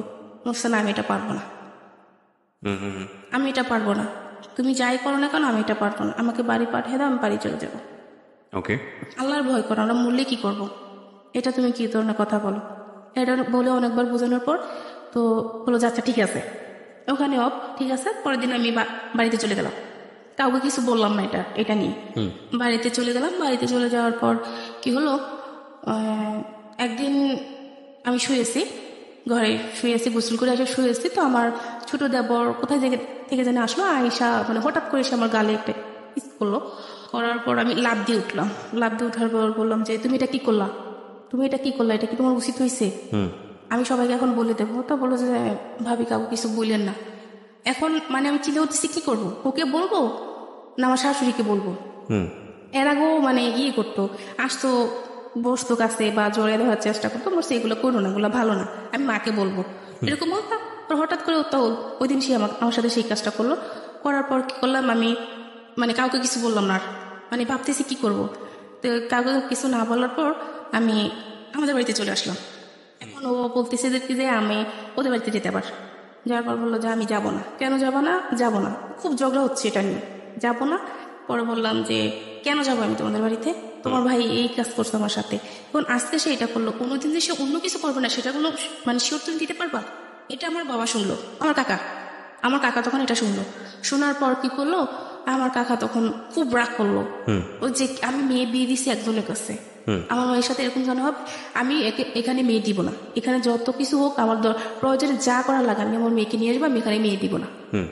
এটা বলার পর ও শুনলো এগুলা, বাবা যখন এগুলো বললো ও শুনে ফেললো, ফোনের অপর প্রান্ত ওগুলো শুনে ফেলার পর এখন ও বোঝালো যে থাক, যা হওয়ার হয়েছে তুমি বাড়ি চলে যাও, থাক, এরকম করো না, মরে না, ভালোবাসা দিয়ে কথা বললো, ভুলে গেলাম, গেলাম ওদের বাড়িতে চলে গেলাম। এখন ওই যে বাবা এগুলো বললো, বাবাকে নিয়ে ওর চিন্তাধারা অন্যরকম হয়ে গেল। আচ্ছা, এখন আমাদের বাড়িতে আমাকে যেতে দিবে না। যখন বলতাম যে বাবার বাড়িতে যেতে, তখন যেতেন, দিত না, কেন দিবা না, এই না সেই না, এটা বলতাম, বলছে যাওয়া লাগবে না, এই না সেই না। আবার যেতাম, গেলে মানে ফোন দিত, যদি 1 মিনিট লেট হতো ফোন রিসিভ করার জন্য তখনই ধরতো, কার সাথে ছিলাম, ফোন ধরলা না কেন, রাতে ফোন যদি দিত, যদি আমি ঘুমাই থাকতাম ধরতে দেরি হতো, তো মানে ডাইরেক্ট এগুলো বলতো যে কয়জনের সাথে ছিলা, এই সেই। তোর বাবা মা, যেহেতু বাবার বাড়িতে আসতে চাইতাম, তো বলতো তোর বাবা মা কি তোকে ব্যবসা করার জন্য কি তোকে নিয়ে আসছে কিনা। দুটো জিনিস খেয়াল রাখবেন এখানে, ওনার বলার জায়গাটা স্ক্যাটারলি, উনি যেভাবে বলছেন অনেক কিছু হয়তো ওইভাবে বলে উঠতে পারছেন না, কিন্তু দুটো বিষয় খুবই গুরুত্বপূর্ণ। একটা হচ্ছে হাজব্যান্ড ইন্সপায়ার করছে ওয়াইফকে এই ধরনের একটা পথে যাওয়ার জন্য যেখান থেকে পয়সা রোজগার হবে, আবার সেই সন্দেহ করছে এই ওয়াইফকে যে সে অন্য কারোর সঙ্গে ইনভলভ কিনা। তার মানে উনি যা বলছেন, মানে আমাদের আজকে নিপা যে কথাগুলো বলছেন সেগুলো যদি সত্য হয়ে থাকে, তাহলে আমরা ধরে নিতে পারি যে ওনার হাজব্যান্ড সুস্থ মানুষ হলেও মানসিকভাবে কিছু না কিছু সমস্যার মধ্যে রয়েছে, এবং এগুলোকে সাইকিয়াট্রিস্টের কাছে নিয়ে গেলে, মনোবিজ্ঞানীদের কাছে নিয়ে গেলে তেনারা বিভিন্ন রকম রোগ হিসেবে আইডেন্টিফাই করে, সেগুলোর নামও আছে, সেগুলো তারা বলেন। তো আমি যেহেতু সাইকিয়াট্রিস্ট না, আমি ভাবে আইডেন্টিফাই করছি না, তবে আমি ধরে নিচ্ছি যে এটা এক ধরনের মানসিক অসুস্থতা। কারণ একটা মানুষ যদি তার ওয়াইফকে দিয়ে এই ধরনের কথা চিন্তা ভাবনা করে যে তাকে দিয়ে সে পয়সা রোজগার করবে, বলতেই আমার খুব লজ্জা লাগে, সেই ওয়াইফকে সে সন্দেহ করে কি করে, বা সন্দেহ করার একটা যুক্তি তো থাকে না, তাই না? সে কার সাথে মুভ করলো না করলো সেটা তো যুক্তিই থাকে না। সো তার মানে ধরে নিতে হচ্ছে সে হাজব্যান্ড হিসেবে মানসিকভাবে সুস্থ না। তবে অদ্ভুত বিষয় হলো সত্য যে আমাদের প্রত্যেকের জীবনেই আমরা একটা সুস্থ সম্পর্ক চর্চা করার ক্ষেত্রে হাজব্যান্ড এবং ওয়াইফের জায়গাটি থেকে আমরা কোনো না কোনোভাবেই এইরকম ট্রমার মধ্যে আছি কিনা সেটা একটু হলেও ভেবে দেখা প্রয়োজন। আজকের গল্পটা কিন্তু সেদিকে ইঙ্গিত করছে। তারপর করতে হ্যাঁ, খুব অকথ্য ভাষা গালিগালাজ করতো। আমি চাইতাম যে না, ওদের বাড়িতে থাকবো, আমি আমার বাবার বাড়িতে থাকবো, ওখানে থাকলে ভালো লাগে, ওখানে ভালো লাগে না। তখন কি হলো, তো ও সন্দেহ করতে শুরু করলো যে আমার বাবার সাথে, যে তোর বাবার সাথে তোর অবৈধ কোনো সম্পর্ক আছে। কি বলো, উনি আমার বাবা, মানে বাবা, আচ্ছা বাবা কি তোর কাকা, তোর তো আপন বাবা না, ভেরি ভেরি ইনটলারেবল, তো আপন বাবা না। তখন ভাইয়া মানে এটা শোনার পর যে আমি কোন পর্যায়ে ছিলাম আমি জানি না। আমার বাবা এরকম একটা মানুষ ছিলেন যে এত ভালো ছিলেন। আমার কি হয়েছিল, একবার কি হয়েছিল, মা ভাই বোন কেউ ছিল না বাসায়, শুধু আমি ছিলাম। আমি খুব অসুস্থ হয়ে গেছি, আমার পানির দরকার, বাবা পানি নিয়ে দরজার অপর প্রান্তে দাঁড়িয়ে আছে, আমার রুমে ঢুকে না যে আমি কোন অবস্থায় আছি। 10 মিনিট থাকার পর বাবা বললো কি মা পানি নিবি না, তখন এসে আমি নিলাম। সেই বাবাকে নিয়ে সেই ধরনের কথা বললো। তখন আমি আমার পক্ষে আর মানে আর পারতেছি না। তখন আমি আমার দাদুর কাছে বললাম যে দাদি এই হচ্ছে, এখন কি করব। দাদি তো খুব বিয়ে করতেছে, হায় রে আমার ছেলে শুনলে কি হবে, এটা আমার ছেলে এত কষ্ট করলো আমার নাতিদের নিয়ে, সেই ছেলেটা এখন জীবনের এই পর্যায়ে আসা এরকম কথা শুনতে হচ্ছে। মানে খুব কান্নাকাটি করতাম তখন, মানে হায় রে কান্না, কাউকে বুঝতে দিতাম না ফ্যামিলিতে, কিন্তু রাতের পর রাত কান্না করতাম। তো এরকম হওয়ার পর 2015 সালের দিকে আমার ছোট বোনের একটা প্রবলেম হয়েছিল, যে বিয়ে দেওয়া হয়েছে, বিয়ে দেওয়ার যাই হয়েছে সমস্যা, 2-3 দিন পর ওকে নিয়ে আসা হলো। নিয়ে আসার পর ওই যে এই যে সময়টা, যে তারপর সেকেন্ড আবার বিয়ে হওয়ার যে সময়টা 4-5 মাস, ওই সময়টা যে সে আমার সাথে কিভাবে আচরণ করতো ভাইয়া, মানে তা বলে বোঝাতে পারবো না। এত বাজে বিহেভ করতো, কিছু হলে বলতো তোকে আমি দিয়ে দেবো, তোকে আমি রাখবো না, তোকে আমি দিয়ে দেবো, এরকম আচরণ করতো, খুব বাজে বিহেভ করতো। একদিন হয়েছিল কি, ওরও ছোট বোনের বিয়ে হয়েছিল, হওয়ার পর ও ছোট বোনের শ্বশুরবাড়িতে বিভিন্ন দিতে হবে, ঈদের টাইমে তো উপহার হিসেবে কাপড় চোপড় দিতে হয়, তো সেই জন্য আমাকে ঢাকায় আনলো, মার্কেটিং করতে হবে, তো এই জন্য ঢাকায় আনলো। তখন কি করলো, ওই যে ওর নতুন একটা বিজনেস শুরু করলো, এই যে ড্রেসে যে এমব্রয়ডারি করা হয়, যে ইলেকট্রনিক কম্পিউটারে যে ইয়েগুলো আছে না, এমব্রয়ডারি মেশিনগুলো আছে না, ওগুলো আর কি ও নিল, কারখানা করলো, এমব্রয়ডারি কাজ করতেছে। বললো যে ঢাকায় আসলাম ওনাদের জন্য ড্রেস নিব, তো আমাদের ফ্যামিলিতে আবারও সেই সমস্যা, আগের মতো সমস্যা। তো এখন আমার হাজব্যান্ড ওর বোনকে বলতেছে যে ভাই আমার শ্বশুরবাড়িতে কি কাকে দেওয়া যায়, তো বললো যে একাকে দিস, তোর আমার মাকে বললো যে ওর মাকে একটা দিস, তো ওদের ফ্যামিলিতে তো একটা সমস্যা, ঈদে তো কিছু নিতে পারবে না, ভাইদের অনেক সমস্যা, এখন ওদেরকে একটা দিস। তো ফোন রাখার পর বললাম যে দিবা ঠিক আছে, একজনকে গিফট করবা সেটা ঠিক আছে, কিন্তু তুমি এটা মানে এইভাবে বলবা কেন যে নিতে পারবে না, তাহলে তো এটা করোনা করা হয়েছে, আমার মাকে দিতে হবে না, তোমাদের কিচ্ছু দিতে হবে না। এটা নিয়ে মানে ওর সাথে আমার মোটামুটি ঝগড়া শুরু হয়ে গেছে। ঝগড়া শুরু হয়ে যাওয়ার পর আমি একটা পর্যায়ে বললাম যে তুমি আমাকে এখন মার্কেটে নিবা না, মানে মার্কেটে যাওয়ার জন্য রেডি হচ্ছে, তুমি আমাকে এখন মার্কেটে নিবা না। যদিও তখন মানে এটা আমার বলার ঠিক হয়নি, আমি এটা বলে ফেলছি যে তুমি আমাকে মার্কেটে নিবা না, এই জন্য আমার সাথে এরকম করতেছো, ঝগড়া করতেছো। তো প্রথম তো ইয়েটা আমি শুরু করলাম, ওইটা বলার পর আমি যদি না বলতাম তাহলে এটা হতো না। তখন পরে বুঝতে পারলাম যে দুষ্টা আমার ছিল। তো এরকম যখন একটা পর্যায়ে ঝগড়া চলতেছে, আমি বললাম যে তুমি নিবা না, এটা বলার পর কি করলো, খুব রাগ হওয়ার পর একটা দিয়ে লাঠি দিয়ে আমাকে একটা পিটা দিল, খুব জোরে একটা পিটা দিল। দেওয়ার পর আর কি ওই বাঁশের ইয়েটা ছিল ওর হাতের ভিতরে, ওই বাঁশের ইয়েটা ভেঙে ঢুকে গেছে। ওরও রক্ত বের হচ্ছে, আমারও রক্ত বের হচ্ছে, খুব রক্ত বের হচ্ছে। এখন আমার যে রক্ত বের হচ্ছে আমার ওটা খেয়াল নাই, ওর রক্ত বের হচ্ছে, আমার ওটাই মাথায় কাজ করতেছে, ওর রক্ত বের হচ্ছে, মানে ওরা আমি ঝরাই ধরতেছি, তোমার হাতে রক্ত করতেছি, দেখো আমি ওষুধ দিয়ে এসে, মানে ও তো আমাকে তখন ফেলে দিচ্ছে, ঝাড়া দিয়ে ফেলে দিচ্ছে যে না সর, লাগবে না, এই না সেই না। এখন ও খেয়াল করলো যে আমার হাতও কেটে গেছে, তখন ও আবার ওর হাত রেখে আমার করলো, মানে এই যে দুজনের যে একটা ভালোবাসা ওদের মধ্যে কিন্তু লাভ ছিল। সো এগুলো নোট করার মতো এই বিষয়গুলো আছে, তারপরেও সন্দেহ আছে, তীব্রতা আছে, একজন আরেকজনকে দংশন করার মতো যে ধরনের ভেতরে বিষ থাকা দরকার সেই ধরনের ব্যাপারও আছে। এবং এটা of course as a male dominant একটা সংসার, যেখানে আসলে আর একটা জিনিস যে যখন একজন মানুষ জীবন গল্প বলে তখন সে নিজেকে ছাপিয়েই বলে, মানে নিজেকে এমন একটা জায়গায় সে প্রেজেন্ট করে যে আসলে সে অপরাধী না। হয়তো তার হাজব্যান্ডের কাছ থেকে শুনলেও হয়তো অনেক বিষয় দেখা যাবে তার ওয়াইফ সম্পর্কে সে বলছে, তো সেটাও একটু ভাবার বিষয় আছে। সবকিছু মিলিয়ে আপনারা ভাবেন, আমরা একটা আলটিমেট একটা মেসেজ নিতে চাই, দেখাতে কত দূর সেটা আমরা পেতে পারি। হ্যাঁ বলেন। তারপর মানে এরকম চলতেছিল, তো চলার পর খুব মানে ভালোবাসা মারামারি করে বাড়িতে আসার পর ও আসলো। ঈদে আসার পর কি হলো, বোনের হাজব্যান্ড বোনসহ আমাদের বাড়িতে, আমার শ্বশুর বাড়িতে আসলো। আসার পর আমি আমার দেবরের সাথে কথা বলতেছি, ও আমাকে চা চাইছিল যে আমাকে চা দাও, তুমি দাঁড়াও আমি দিচ্ছি। তো ভাইয়ের সাথে কথা বলতেছি যে ভাইয়া যাই হয়েছে এতদিন সংসার যেভাবে হয়েছে, কারণ এখন আমাদের দায়িত্ব যে সংসারটাকে ভালোভাবে তৈরি করা। আপনার বোন ছিল, বোনটাকে বিয়ে দিচ্ছেন, এখন আমরা মানে ভালোভাবে সংসারটাকে সুন্দরভাবে গুছিয়ে তুললে আর সমস্যা নেই। এভাবে নিয়ে ভাইয়ের সাথে সাংসারিক ভাবে কথা বলতেছে। আমার হাজব্যান্ড ওই যে বলো চা দিতে, আমার মনে নাই, তো 10 মিনিট পরও আমাকে ডাক দিল, খুব জোরে ডাক দিল। তো ডাক দেওয়ার পর কি করলো, আমি গেলাম, যাওয়ার পর মানে কিছু বুঝে ওঠার আগে ও আমাকে এমন জোরে একটা থাপ্পড় দিল, মানে আমি পুরা পড়ে গেলাম, মানে কি হলো এটা।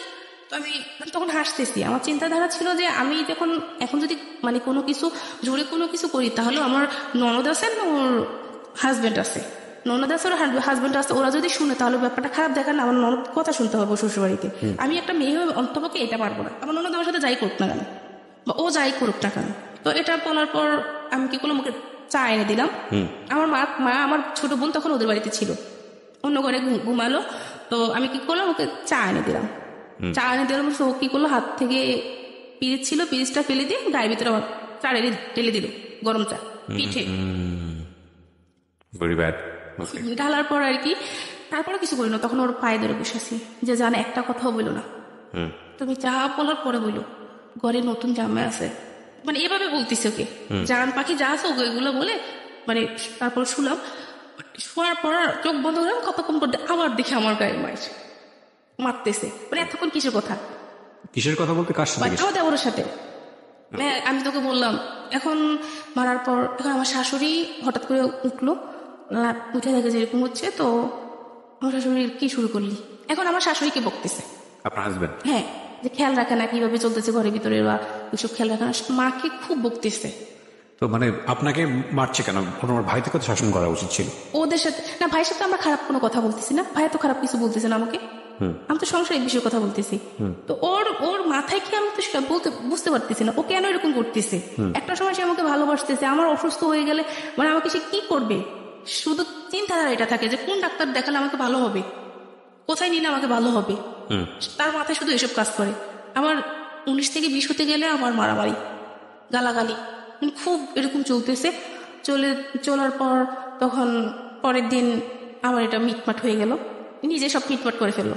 আমার মা ছিল ওদের বাড়িতে, তখন আমার মাকে আমার শাশুড়ি বললো, আমাকে মারছে সেটা বলে নাই, বললো যে গালাগালি করছে। পরে আমাকে বললো যে মা কি হয়েছে, তো মা কিছু হয় না, আমি সব শুনছি। তখন মার কাছে তো আমি স্বীকার দিয়েছি যে মা এরকম এরকম হয়েছে। তো মা বিশ্বাস করতে পারে না যে মা জামাই এরকম করবে, মানে আমার ফ্যামিলির কোনো মানুষ জানে না যে আমার হাজবেন্ড এরকম করতেছে আমার সাথে। ছোট আন্টি একটু জানে, ছোট আন্টিকে একটু জানি, পরে ছোট বোনকে একটু বলতেছি, ওকে সম্পূর্ণ বলতেছি না। তো এরকম চলতে থাকলো। তো একটা সময় কি হলো, ওই যে ওর চললো, মানে বিজনেসটা শুরু করলো। তো একদিন আমাকে ফোন দিয়ে বললো, 2016 সালের দিকে কোরবানি ঈদ ছিল, তার 2-3 দিন আগে, 3-4 দিন আগে আর কি। আমি ঢাকার সাথে দেখা বেড়ে আবার দেশে গেলাম, যাওয়ার পর ও ফোন দিল আমাকে, ফোন দিয়ে বললো একটা কথা। আমি বললাম যে কি বলো, বলে যে মানে আমার যদি বিজনেসটা মানে একটু ভালো হয় তাহলে তুমি আমাকে হেল্প করবা। করবো না কেন, মানে ও বিজনেস করার জন্য আমি আমার ফ্যামিলি থেকে টাকা পয়সা এনে দিছি। যখন ও ব্যবসাটা শুরু করে তখন আমার ফ্যামিলি থেকে টাকা পয়সা এনে দিছি। হ্যাঁ, তো এখন এনে দিলাম, এখন যদি সামনে কিছু লাগে, আমার যতটুকু লাগে আমি হেল্প করব। তো বললো যে অন্য উপায় কি? তখন বললো যে আবারও সেম সেটা, যখন বাহিরেতে যখন আমাদের মিশন আরো বাড়াবো, তখন বাহিরে আমরা কাজটা মালটা সেল দিব, তখন যখন বাইরে আসবে তখন তাদেরকে খুশি করাতে পারবো না। কি বলতে চাও তুমি সেটা বলো। ওকে, তো বললে যে কেন বুঝো না? আমি বলছি যে আমার পক্ষে সম্ভব না। আমার ঘুরে ফিরে আপনাকে ওই জায়গাটায় নিয়ে যাওয়ার চেষ্টা করছে।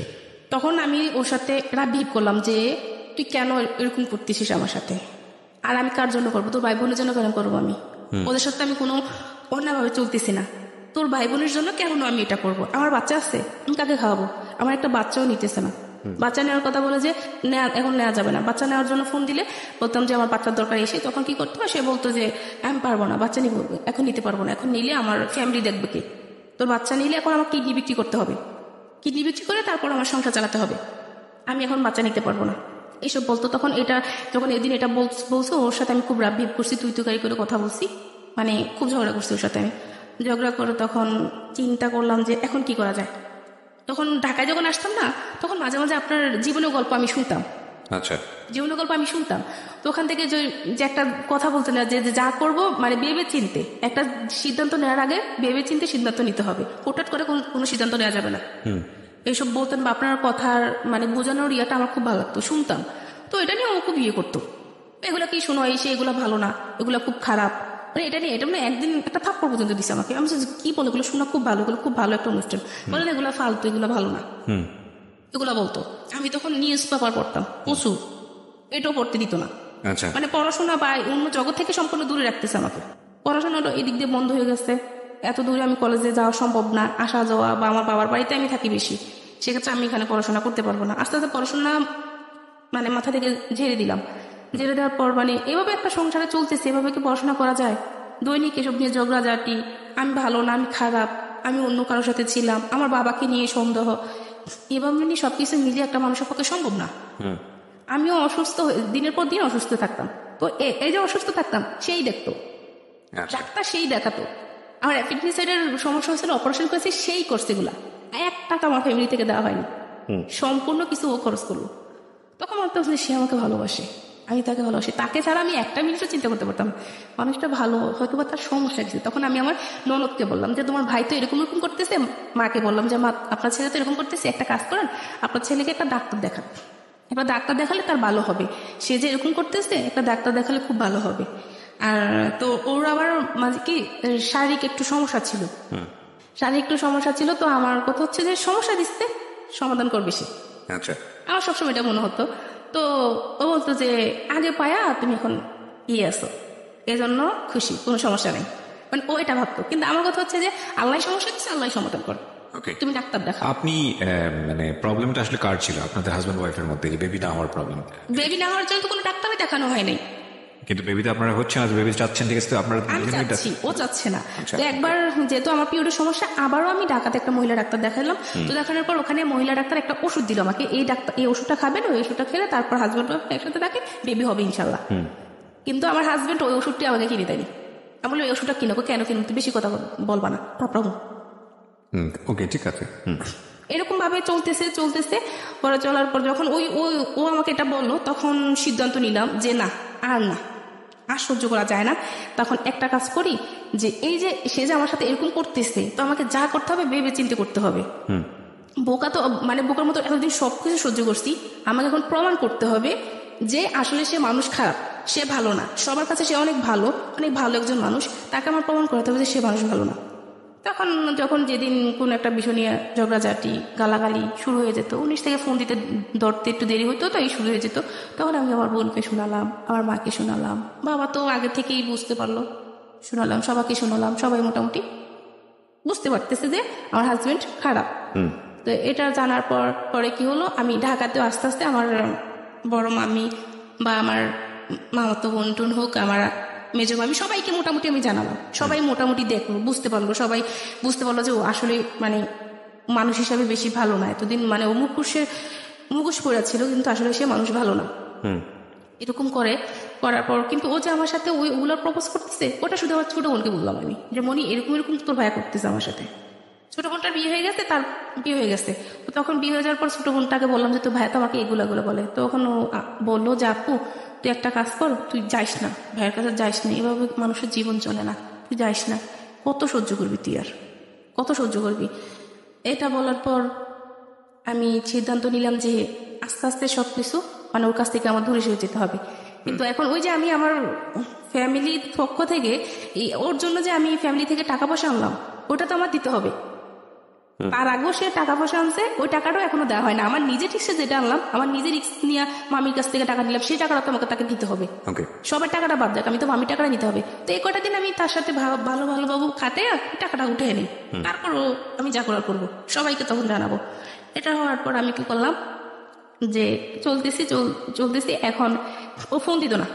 এখন একটা পর্যায়ে কি হয়ে গেল, ঠিক মতো ফোন দিত না। এই যে ঝগড়াঝাটি এসব চলতেছে, একটা সময় সে আমাকে ফোন দিত না। তো ফোন দিত না, তখন খারাপ লাগতো, ভালোবাসা মানুষটা ফোন দিচ্ছে না, মানে খুব খারাপ লাগতো। তো তখন আমি ফোন দিতাম যে জান তুমি ফোন দিচ্ছ না কেন? তো বললো যে তোর রূপ আছে না গুণ আছে, তো কোনটা আছে যে তোর সাথে আমি কথা বলবো? তোর রূপ আছে না গুণ আছে, কোনটা নিয়ে কথা বলবো তোর সাথে? এটা বলার পর নিজের কাছে একটু খারাপ লাগলো। ওই দিনে মনে হলো আর কি, আমার হাজবেন্ড আমাকে পছন্দ করে বিয়ে করেনি, ওই বিয়ের পর দিন একটা বললো, তারপর থেকে আমাকে আর কোনোদিনও বুঝতেই দেয়নি।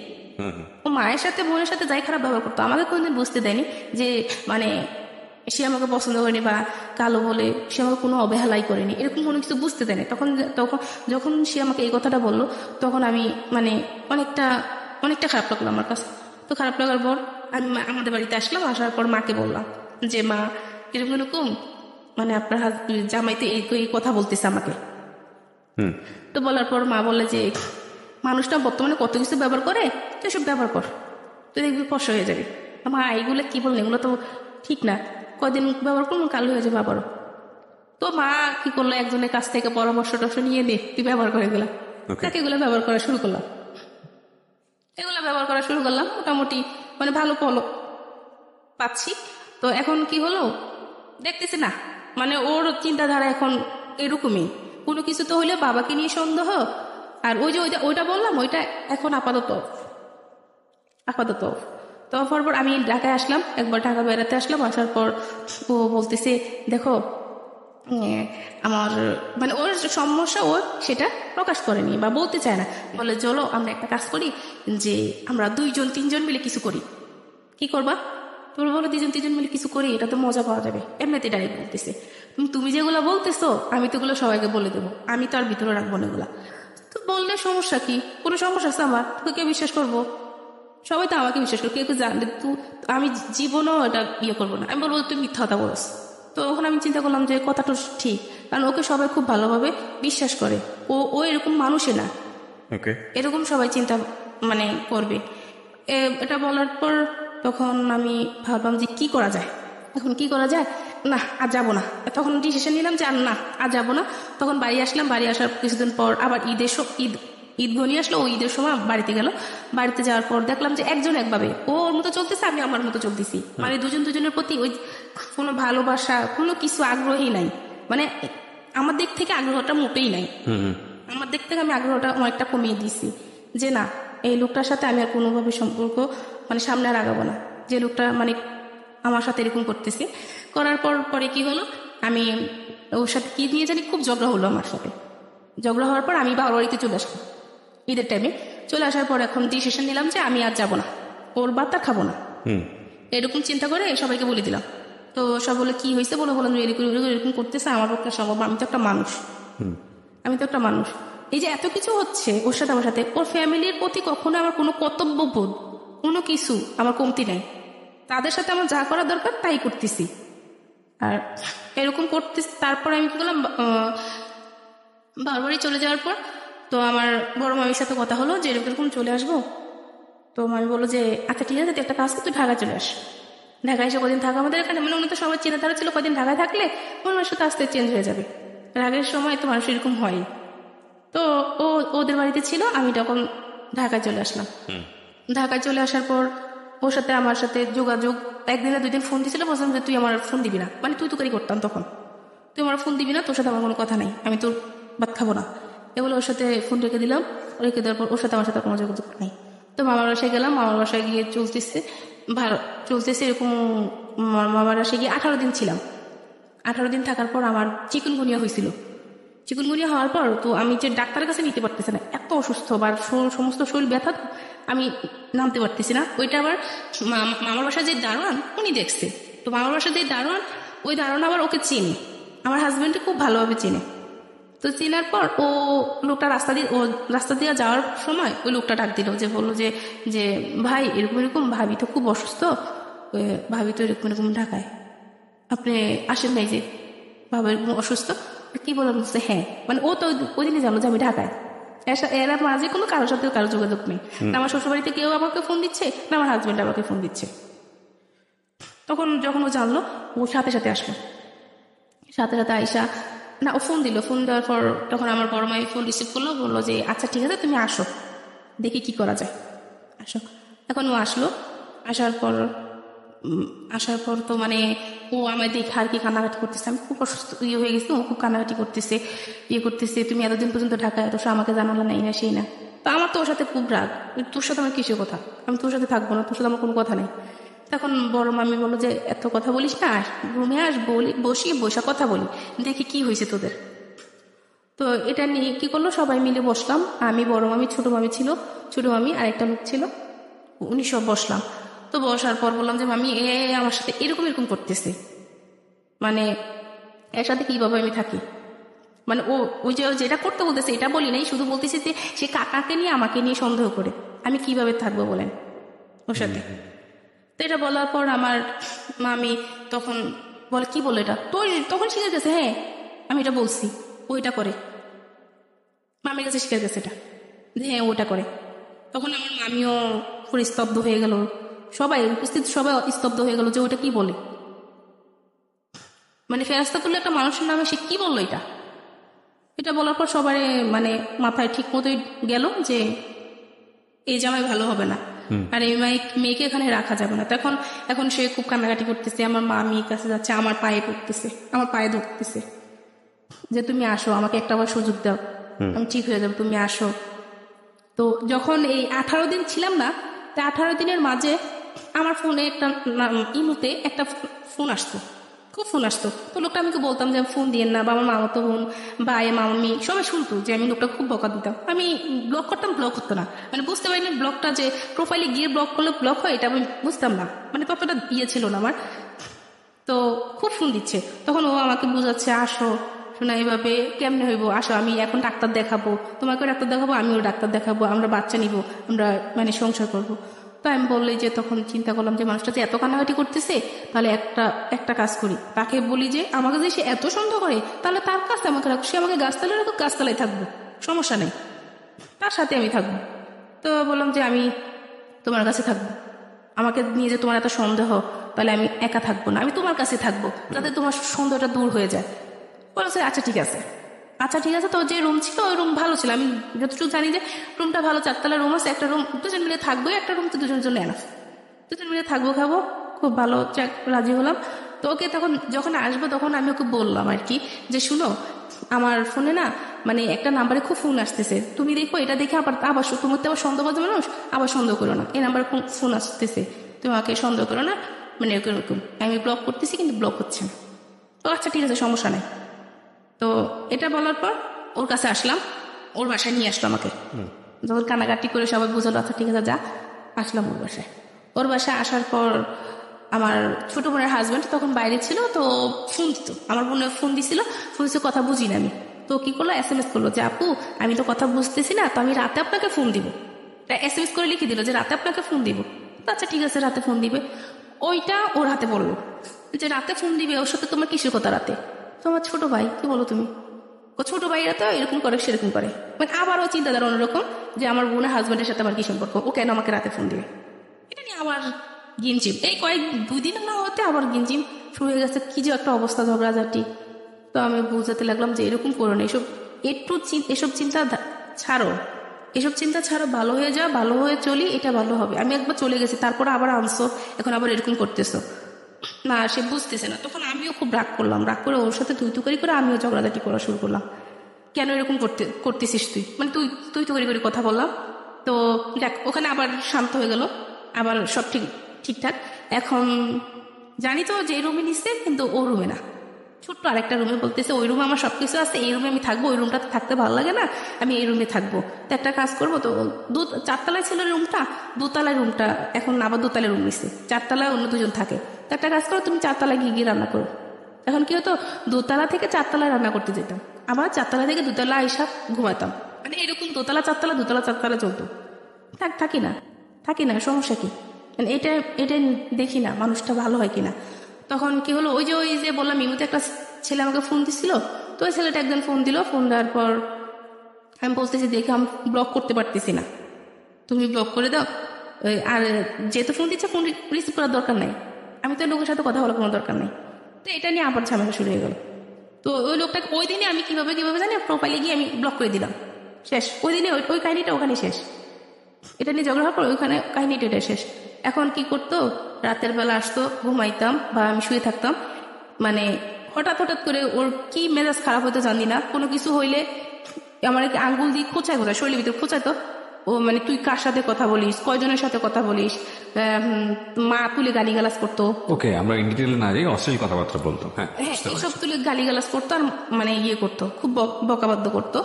তো এরকম চলতেছে, এরকম অনবরত চলতেছে। চলার পর মানে কি করবো কোনো কিছু বুঝতে পারতেছি না। এদিক দিয়ে আমার যে কাকা খুব অসুস্থ হয়ে গেল। কাকার তখন ক্যান্সার ধরা গেল। ধরা খাওয়ার পর ওর মাথায় তখনও মানে জানে যে কাকার ক্যান্সার, ওর মাথায় তখনও কোনো কিছু কাজ করে না যে এই মানুষটা ক্যান্সার, এই মানুষটা মারা যাবে। এখন এই মানুষটাকে নিয়ে কথা না বললে কি নয় না, ওর এখন এইগুলাই বলতেছে, কাকাকে নিয়ে সম্পর্ক বা বোনের হাজব্যান্ড। এখন ওই যে ওগুলার অফার আর করেনি, ওই দিনকার পর থেকে ইয়ে করার পর রাগারাগি করার পর ওই ওই প্রপোজগুলো আর করেনি। তো এখন বাবা অসুস্থ, বাড়ি থেকে একটু ফোন দিতে পারতো না।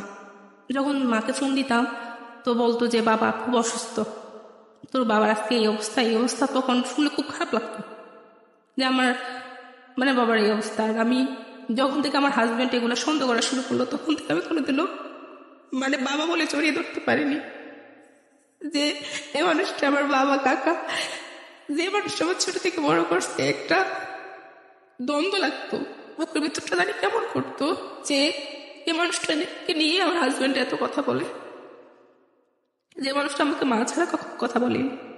আমার সন্তান নাই কিন্তু আমার বাবা আমাকে মা ডাকতো, ওইটাই আমার আল্লাহর কাছে শুকরিয়া ছিলাম। তো এখন এরকম চলতেছে। চলার পর আমি একদিন কি করলাম, আমার মামার বাসায় গেলাম। আমার মামাতো বোন, খালাতো বোন সবাই ছিল বাসায়। আমি গেলাম ওদের কাছে, গিয়ে মানে কয়েকদিন থাকলাম, 3 দিন থাকলাম আর কি।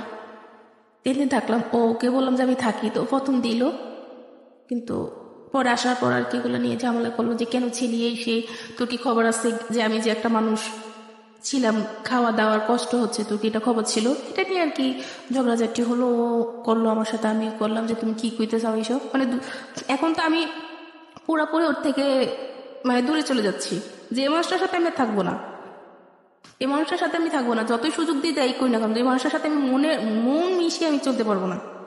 যে মানুষটা আমার সাথে এরকম করতেছে, দিনের পর দিন আমাকে এরকম অত্যাচার করতেছে, মানসিকভাবে এরকম অত্যাচার রাখতেছে। যে ডাক্তার দেখার শত, কিন্তু এগুলো দিয়ে তো সে আমাকে শান্তি দিচ্ছে না। একটা মেয়ের শান্তি কিসে? স্বামী। এই স্বামীর কাছে তো আমি শান্তি পাচ্ছি না। তো এটা নিয়ে খুব ঝগড়া হলো। একদিন রাতে খুব ঝগড়া হলো। ঝগড়া হওয়ার পর মানে একটা পর্যায়ে আমাকে খুব মারলো, অনেক মারলো। মারার পর আমি আমার ভাইকে ফোন দিলাম যে আমার এই করছে, আমাকে মারছে। মারার পর কি করলো, ভাই আসলো পরের দিন। আসার পর ভাই আসা দেখলো যে আমার গলায় করে মানে মারছে, তো দাগ পড়ে গেছে, করছিল সবকিছুতে দাগ পড়ে গেছিল। তো যখন ভাই বললো যে এগুলা কি, ও বললো যে ভাইয়া ওর তো আসলে অ্যালার্জির সমস্যা, এই কারণে এরকম। আমি কিচ্ছু করিনি, মানে ও যে এত মারতো। ও বলতো যে আমি একটা থাপ্পড় দিছি, এখনো পর্যন্ত স্বীকার যায় যে আমি একটা থাপ্পড় দিছি। ও আমি কখনো ওকে মারিনি। আমি বললাম যে আমি চলে যাবো, আবার বাড়িতে চলে গেলাম। বাড়িতে চলে যাওয়ার পর এখন আমার শ্বশুর, শাশুড়ি, ননদ, দেবর সবাই বোঝাচ্ছে যে আরেকটা সুযোগ দেওয়া, আসো। ও কান্নাকাটি করতেছে, দেখো তুমি ছাড়া আমার কেউ নাই, আমি ভুল করছি, আমাকে ক্ষমা করে দাও, তুমি আসো। তখন পুরোপুরি ভাবলাম যে ওর মাথায় আসলে সমস্যা আছে। এই যে এই করতেও সমস্যা করে না, আবার এরকম করতেও সমস্যা করে না। আমার শাশুড়িকে, ননদকে সবাইকে আবারও বললাম যে ওকে ডাক্তার দেখান। আমি তো দেখাতে পারবো না, আমি দেখাতে গেলে আবার অন্যরকম করবে, ভাববে যে আমি অন্য কিছু করতে চাইতেছি। ওকে ডাক্তার দেখান, ডাক্তার দেখালে ভালো হবে। এটা বলার পর এখন আমার শ্বশুর বলতেছে না, আমরা মানে আমি যখন বলতেছি আমি যাবো না, আমি যখন বলতেছি আপনার ছেলে এরকম এরকম এরকম করতেছে, মানে যখন গালিগালাজগুলো সব বলে দিচ্ছে যে এরকম এরকম গালি দেন, কিভাবে থাকবো। পরে উনি বললো, ওকে চাপ দিল যে এই বউকে যদি না রাখিস তাহলে তোকে বাড়িতে উঠতে দেবো না, তোকে বাড়িতে উঠতে দেবো না, আমি এই বউকে চাই। শ্বশুর বাড়িতে মোটামুটি খুব ভালোই ছিল, শ্বশুর খুব আদর করতো আমাকে। তো এটা বলার পর ও আবার বোঝালো যে তোমার জন্য আমি আবার করবো, মানে বাবার বকা শুনলাম, আইসা যাও। এখন একদিন মেজো ভাই বলতেছে মাকে যে ওকে করেন, পাঠায় দেন। তা আমি বলতেছি না আমি যাবো না। তখন মেজো ভাই বলতেছে ও কেন, কি করবে না, এসে কি করবে, মেয়েদের জীবন এরকম, এটাই ভাবতে হবে। এরকম করে মানে কতদিন। এখন কিন্তু আস্তে আস্তে মাকে ওসব বললাম, আমি খুলে বললাম যে মা এরকম এরকম করতেছে, এরকম এরকম বলতেছে, আমি কিভাবে যাবো ওখানে, কিভাবে থাকবো। তো মা এক মুখে বলে যে যা, আর এক মুখে বলে যে যাস না, এরকম মানে মা এরকম বলতেছে, কি করবে, মাও ভাবতেছে না। তখন আমি সিদ্ধান্ত নিলাম আমি আসবো না ওর কাছ থেকে। তখন মা মেজো ভাইকে মা বলতেছে, তো ওর মনে হয় আমার ছোট মেয়ের সুখটা সহ্য হচ্ছে না, মা এরকম কিছু বলতেছে যে ওর জন্য আমার ছোট মেয়ের সুখটা নষ্ট হবে। মা যখন এটা আমাকে বললো, তো বলার পর আমি অনেকটা কষ্ট পেলাম যে মা এটা বলতে পারলো, আচ্ছা ঠিক আছে আমি চলে যাই। পরে আবার চলে গেলাম, আবার ঢাকায় চলে আসলাম। আসার পর চলতেছে। তো এর মাঝে একদিন কি হলো, আমি ওর সময় বাড়িতে আসলাম ঈদে। আসার পর আমি যেহেতু একা থাকি, সবসময় একা থাকি, বাচ্চা কাচ্চা নাই, তো সেই ক্ষেত্রে কি করলো, নিজে আমাকে ফেসবুক আইডি খুলে দিল যে এটা চালাও, মন ভালো থাকবে। তো আচ্ছা আমি ফেসবুক আইডি খুলে দেওয়ার পর মানে কারোর সাথে তেমন কথা হতো না। আর কেউ মেসেজ করলো বলে দিতাম যে আমি বিবাহিত, আমার হাজবেন্ড আছে, আমি বলে দিতাম। তাহলে আর কেউ কথা বলবে না, আর কেউ কথা বললে ফ্রেন্ডলি কথা বলবো, এর থেকে বেশি কিছু না। আমি তো ওকে ছাড়া অনেক কিছু চিন্তা করতে পারি না। ওকে ছাড়া কোনো কিছু চিন্তা করা মানে আমার মনে হয় যে আমি মরে গেছি, এরকম লাগতো আমার কাছে। তো কি হলো, একদিন একটা ছেলের সাথে আমি কথা বলতেছি, হাই হ্যালো দিক বলতেছে যে কেমন আছো কি সে, আমিও বলতেছি ভালো আছি। তো বলার পর ও দেখতেছে, আমি জানি না ও যে দেখতেছে, ও দেখতেছে। দেখার পর কি করলো, ও আসলো, পেছন থেকে আসলো, আইসা আমার হাত থেকে ফোনটা নিয়ে গেল। তো আমার কথা হচ্ছে যে ও জানলে এখন এগুলো নিয়ে খুব ভেজাল করবে, কার সাথে কি বোঝে না বলছে সেটা সে বলবে না, সে উল্টা পাল্টা চিন্তাধারা কইরা মানে খুব ভেজাল করবে। তো ওটা ফোন নিয়ে টানাটানি করতেছে, তুমি ফোন দাও। বলছে না, তুই কার সাথে কথা বলে তোর ফোন দিব না। তো বলছে ফোন দাও তুমি। তো বলতেছে না, ফোন দেওয়া যাবে না। এটা নিয়ে ওর সাথে আমার সাথে মানে ছেলেটা কে ছিল? ছেলেটা ফেসবুক ফ্রেন্ড। তো আপনি তো জানেন আপনার হাজবেন্ডের এরকম একটা সমস্যা আছে, এরকম সমস্যা আছে, তারপর তারপর আপনি আমার কেন মাথায় আছেন? কিছু কাজ করতেছে না। ওকে। মানে ওই যে সময় যাচ্ছিল না, ওই আগে বিয়ে হচ্ছে তো এখন ফ্রেন্ড আসে মাঝে মধ্যে নক করতো, মানে অত অবিরত কথা ওকে বলতো ফাইন, না। ঠিক আছে। তারপর কি হয়েছে? তো এটা দেখার পর ছেলেটা হিন্দু ছিল, তো জানার পর ও তো চিন্তাধারা অন্যরকম। ও তো ওর মাকে দেখালো, দেখেন মা ছেলেটা দেখেন আপনার বউ এরকম করতেছে সেরকম করতেছে, এই জন্য তো আপনার বউ চলে যাবে, এরকম চিন্তা করতেছে, ওরে নিয়ে আজকে বসবে, এই করবো সেই করবে, এই করে সেই করে নিয়ে মানে আওয়াজ শুরু হয়ে গেল, মানে গলা টিপি দিয়ে ফেলে দিছিল, মারামারি করতেছে। পরে আমার শ্বশুর এসে ধরলো যে এরকম করতেছিস কেন, দে আমার কাছে ফোন দে, কি হয় দেখবো, আমি দেখবো। পরে এটা নিয়ে আর কিছু বলে নেই, ও চলে গেল, বাজারে চলে গেল, আবার আসলো, আয়সা বলে ঠান্ডা মাথা বলতেছে, বলো এগুলো কে ছিল, ছেলেদের সাথে তোমার কি সম্পর্ক? আমি জাস্ট ফ্রেন্ড, আর কিচ্ছু না, তুমি শুধু নাম ভুলবে তো না, জাস্ট ফ্রেন্ড, এর থেকে আর বেশি কিছু না। তো বলছে যে না, ওর সাথে তোমার অন্য কোনো সম্পর্ক। আচ্ছা ঠিক আছে, তাহলে ব্লক করে দাও। তাহলে তো হয়েছে। তো আচ্ছা ঠিক আছে, ব্লক করে দিছি। ওখানেই শেষ, ব্লক করে দিছি। এখন এটা নিয়েও কি করতো, রাতে এটা নিয়েও কথা তুলতো, বিভিন্ন সময় মেজাজ করা থাকতো যে ওর ফ্যাক্টরিতে ফোন দিত, ওর ভাই থাকতো না ফ্যাক্টরিতে, ভাই থাকতো না, পাইতো না। তো না পাইলে কি করতো, ওর ভাইকে যদি না পাইতো ওই ঝালটা আমার উপর উঠাইতো, ওর রাগটা আমার উপর উঠাইতো। এটা নিয়ে এরকম ঝামেলা হচ্ছে দিন এর। তারপর আবার ঢাকায় চলে গেলাম, ওই ইয়ের পর তারপর দিন ঢাকায় চলে আসলাম। চলে আসার পর তো এভাবে চলতে থাকার পর 2018 সালের দিকে আমি যখন ওকে বাচ্চার কথা আবারও বললাম, তো বলে যে এখন তো টাকা পয়সা হাতে নেই, টাকা পয়সা হাতে আসুক তারপর আমি ডাক্তার দেখাবো। তো আমি বলি যে আচ্ছা ঠিক আছে। এটা বলে আমি আমার নানুর বাসায় বেড়াতে গেলাম রানীগঞ্জে। ওখানে যাওয়ার পর আমি একটা চাকরির অফার পেলাম। চাকরির অফার পাওয়ার পর যে চাকরিটা করব, ওনাদের সাথে আমি কথা বললাম, ওনারা বললো যে আচ্ছা ঠিক আছে নিব। তো ওকে আমি ফার্স্ট বললাম, আর ও বললো যে ঠিক করছে, আর তুমি করবো, আচ্ছা তার তো ভালো হয়েছে, মিষ্টি খাওয়াই সেই মানে হাসি খুশি। তো আমি ভাবছি তো তো রাজি হয়ে গেছে। তা আমার কাছে আমার সবসময় কাগজপত্র আমার সাথে থাকে, আমি বললাম কাগজপত্র সবকিছু জমা দিয়ে দিলাম, মানে চাকরি করবো আমি। পরে ওরকম আমি বুঝে বললাম, শুনো যেহেতু তোমার কাছে টাকা পয়সা নাই, তো আমি তাহলে 2 বছর চাকরি করি, 2 বছর চাকরি করে টাকা পয়সা যা জমিয়ে তারপর আমরা ভেবে নিব, ডাক্তার দেখাবো, তুমি এদিকে তুমি করে তুমি তোমার সংসারটাকে গড়ে তোলো। তা এটা বলছি, আচ্ছা ঠিক আছে। এখন কাগজপত্র জমা দিতে গেছে, তখনও কিছু বললো না। যখন আমি ওই অফিসে গেলাম, হেড অফিসে না, আরেকটা ব্রাঞ্চে গেলাম, যার পর ওনারা কি বললো যে আপনার হাজব্যান্ডের সাথে কথা বলবো। আচ্ছা ঠিক আছে বলুন, আমি তো জানি আমার হাজব্যান্ড বলছে আমাকে। তো আমার হাজব্যান্ডের সাথে কথা বলতে দিয়েছে, ও বললো যে আমি জানি না, ওর ফ্যামিলি জানে, ওর ফ্যামিলি যদি ওকে চাকরি করতে দেয় তাহলে আমার সেটা জানার বিষয় না। এটা বলার পর উনি বলতেছে আপনার হাজব্যান্ডের সাথে আপনার দূরত্ব আছে? আচ্ছা না, দূরত্ব নেই। তাহলে সে এটা বললো কেন? আচ্ছা ঠিক আছে, সমস্যা নেই, আপনি চলে যান, চলে গিয়ে ওনাকে বুঝান, সমস্যা নেই, হ্যাঁ আমরা আপনাকে ফোন দিব। তো এটা বলে আমি বাসায় গেলাম। বাসায় গিয়ে ওর সাথে মানে আমি খুব রাব বিহেভ করলাম। আমি নিজে যে তুই এটা বললি কেন, আমি তো ভালোই চাচ্ছি, যে তোর যে টাকা পয়সা নাই, তুই যে বাচ্চা কাচ্চা নিতে পারবি না, তাহলে আমি টাকা জোগাড় করে আমি ডাক্তার দেখাবো, তুই এটা বললি কেন? এটা নিয়ে ওর সাথে আমার মানে খুব ঝগড়া হচ্ছে। হওয়ার পর কি করলাম যে আমি থাকবো না, আর আমাকে রাখতে পারবি না, এতদিন এত কিছু হয়েছে, আর রাখতে পারবি না, এটা করে আমি চলেই আসবো, যা তোকে এখান থেকে আমি ডিভোর্স দিয়ে যাবো। তো ও দুজনে মিলেই ঝগড়া করতেছি। তো করার পর কি বলছে, আচ্ছা ঠিক আছে আয়, তুই আমাকে ডিভোর্স দিবি তো আয় আমার সাথে আয়। তো আমি কি করছি, সত্যি সত্যি ওর সাথে বেরিয়ে গেলাম। বাইরে যাওয়ার পর কি করলো, ওর একটা ফ্রেন্ডের বাসা আমার নিয়ে গেল। আমি আমার মেজো ভাইকে বললাম যে ওর ফ্রেন্ডের বাসা আমাকে নিয়ে যাচ্ছে, আমরা আজকে মানে আলাদা হয়ে যাবো। তো এটা বলার পর আমার ভাই তো মানে ভয় পেয়ে গেল যে ওর ফ্রেন্ডের বাসা কেন নিবে, এটা মানে ভয় পাওয়ার পর ভাই কি করলো, আমাদের আত্মীয় স্বজন যাদের সবাইকে জানালো যে এরকম আমি একটা জায়গায় যাচ্ছি, যদি কোনো সমস্যা হয় তাহলে আমি ফোন দিব।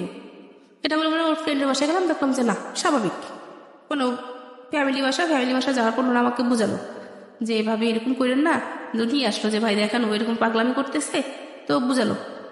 তখন ভাইয়ের কাছে বললাম যে ভাইয়া ও আমার সাথে এরকম এরকম আচরণ করতেছে, এরকম মানে ঝগড়াঝাটি করতেছে, সন্দেহ করতেছে, এভাবে কিভাবে সম্ভব, আমি এভাবে পারবো না। এটা বলার পর এখন আমি বাড়ি চলে যাবো, থাকবো না, কোনোভাবে থাকবো না, নাহলে আমি সুইসাইড করে ফেলবো। তো ভাইয়া বললো যে আচ্ছা ভাবি ইয়ে করেন না, ফাহিম ভাই ও যদি যেতে চায় তাহলে ওকে বাড়িতে পাঠান, কয়েকদিন থেকে আসুক, তারপরে ঠিক হয়ে যাবে। তা আমি সত্যি আমি বাড়িতে আসলাম, বাড়িতে আসা কয়েকদিন থেকে আবার এখন কেন জানি ওর জন্য আমার খারাপ লাগতেছে, না আমি থাকবো না, চলে যাই। ঢাকায় চলে আসলাম, ঢাকায় চলে আসার পর যাক ভালোই চলতেছে। নানুর বাসায় যেতাম বা মামার বাসায় যেতাম, আগে এগুলো নিয়ে কোনো সমস্যা করতো না, প্রথম এগুলো নিয়ে কোনো সমস্যা করতো না, পরবর্তীতে এগুলো নিয়ে সমস্যা করতেছে।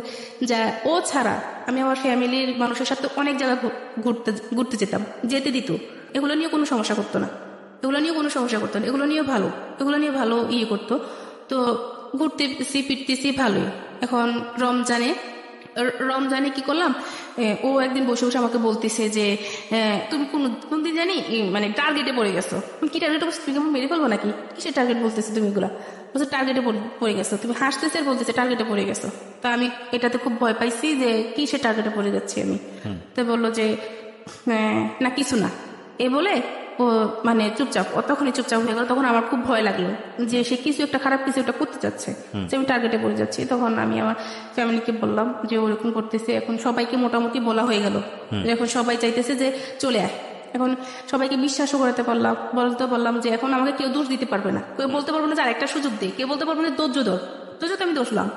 সবাইকে দেখানোর পর আমি কি করলাম, ঈদে বাড়িতে গেলাম, বাড়িতে গিয়ে আবার চলে আসলাম, চলে আসার পর এখন বাবা অসুস্থ, আরো বেশি গুরুতর অসুস্থ হচ্ছে।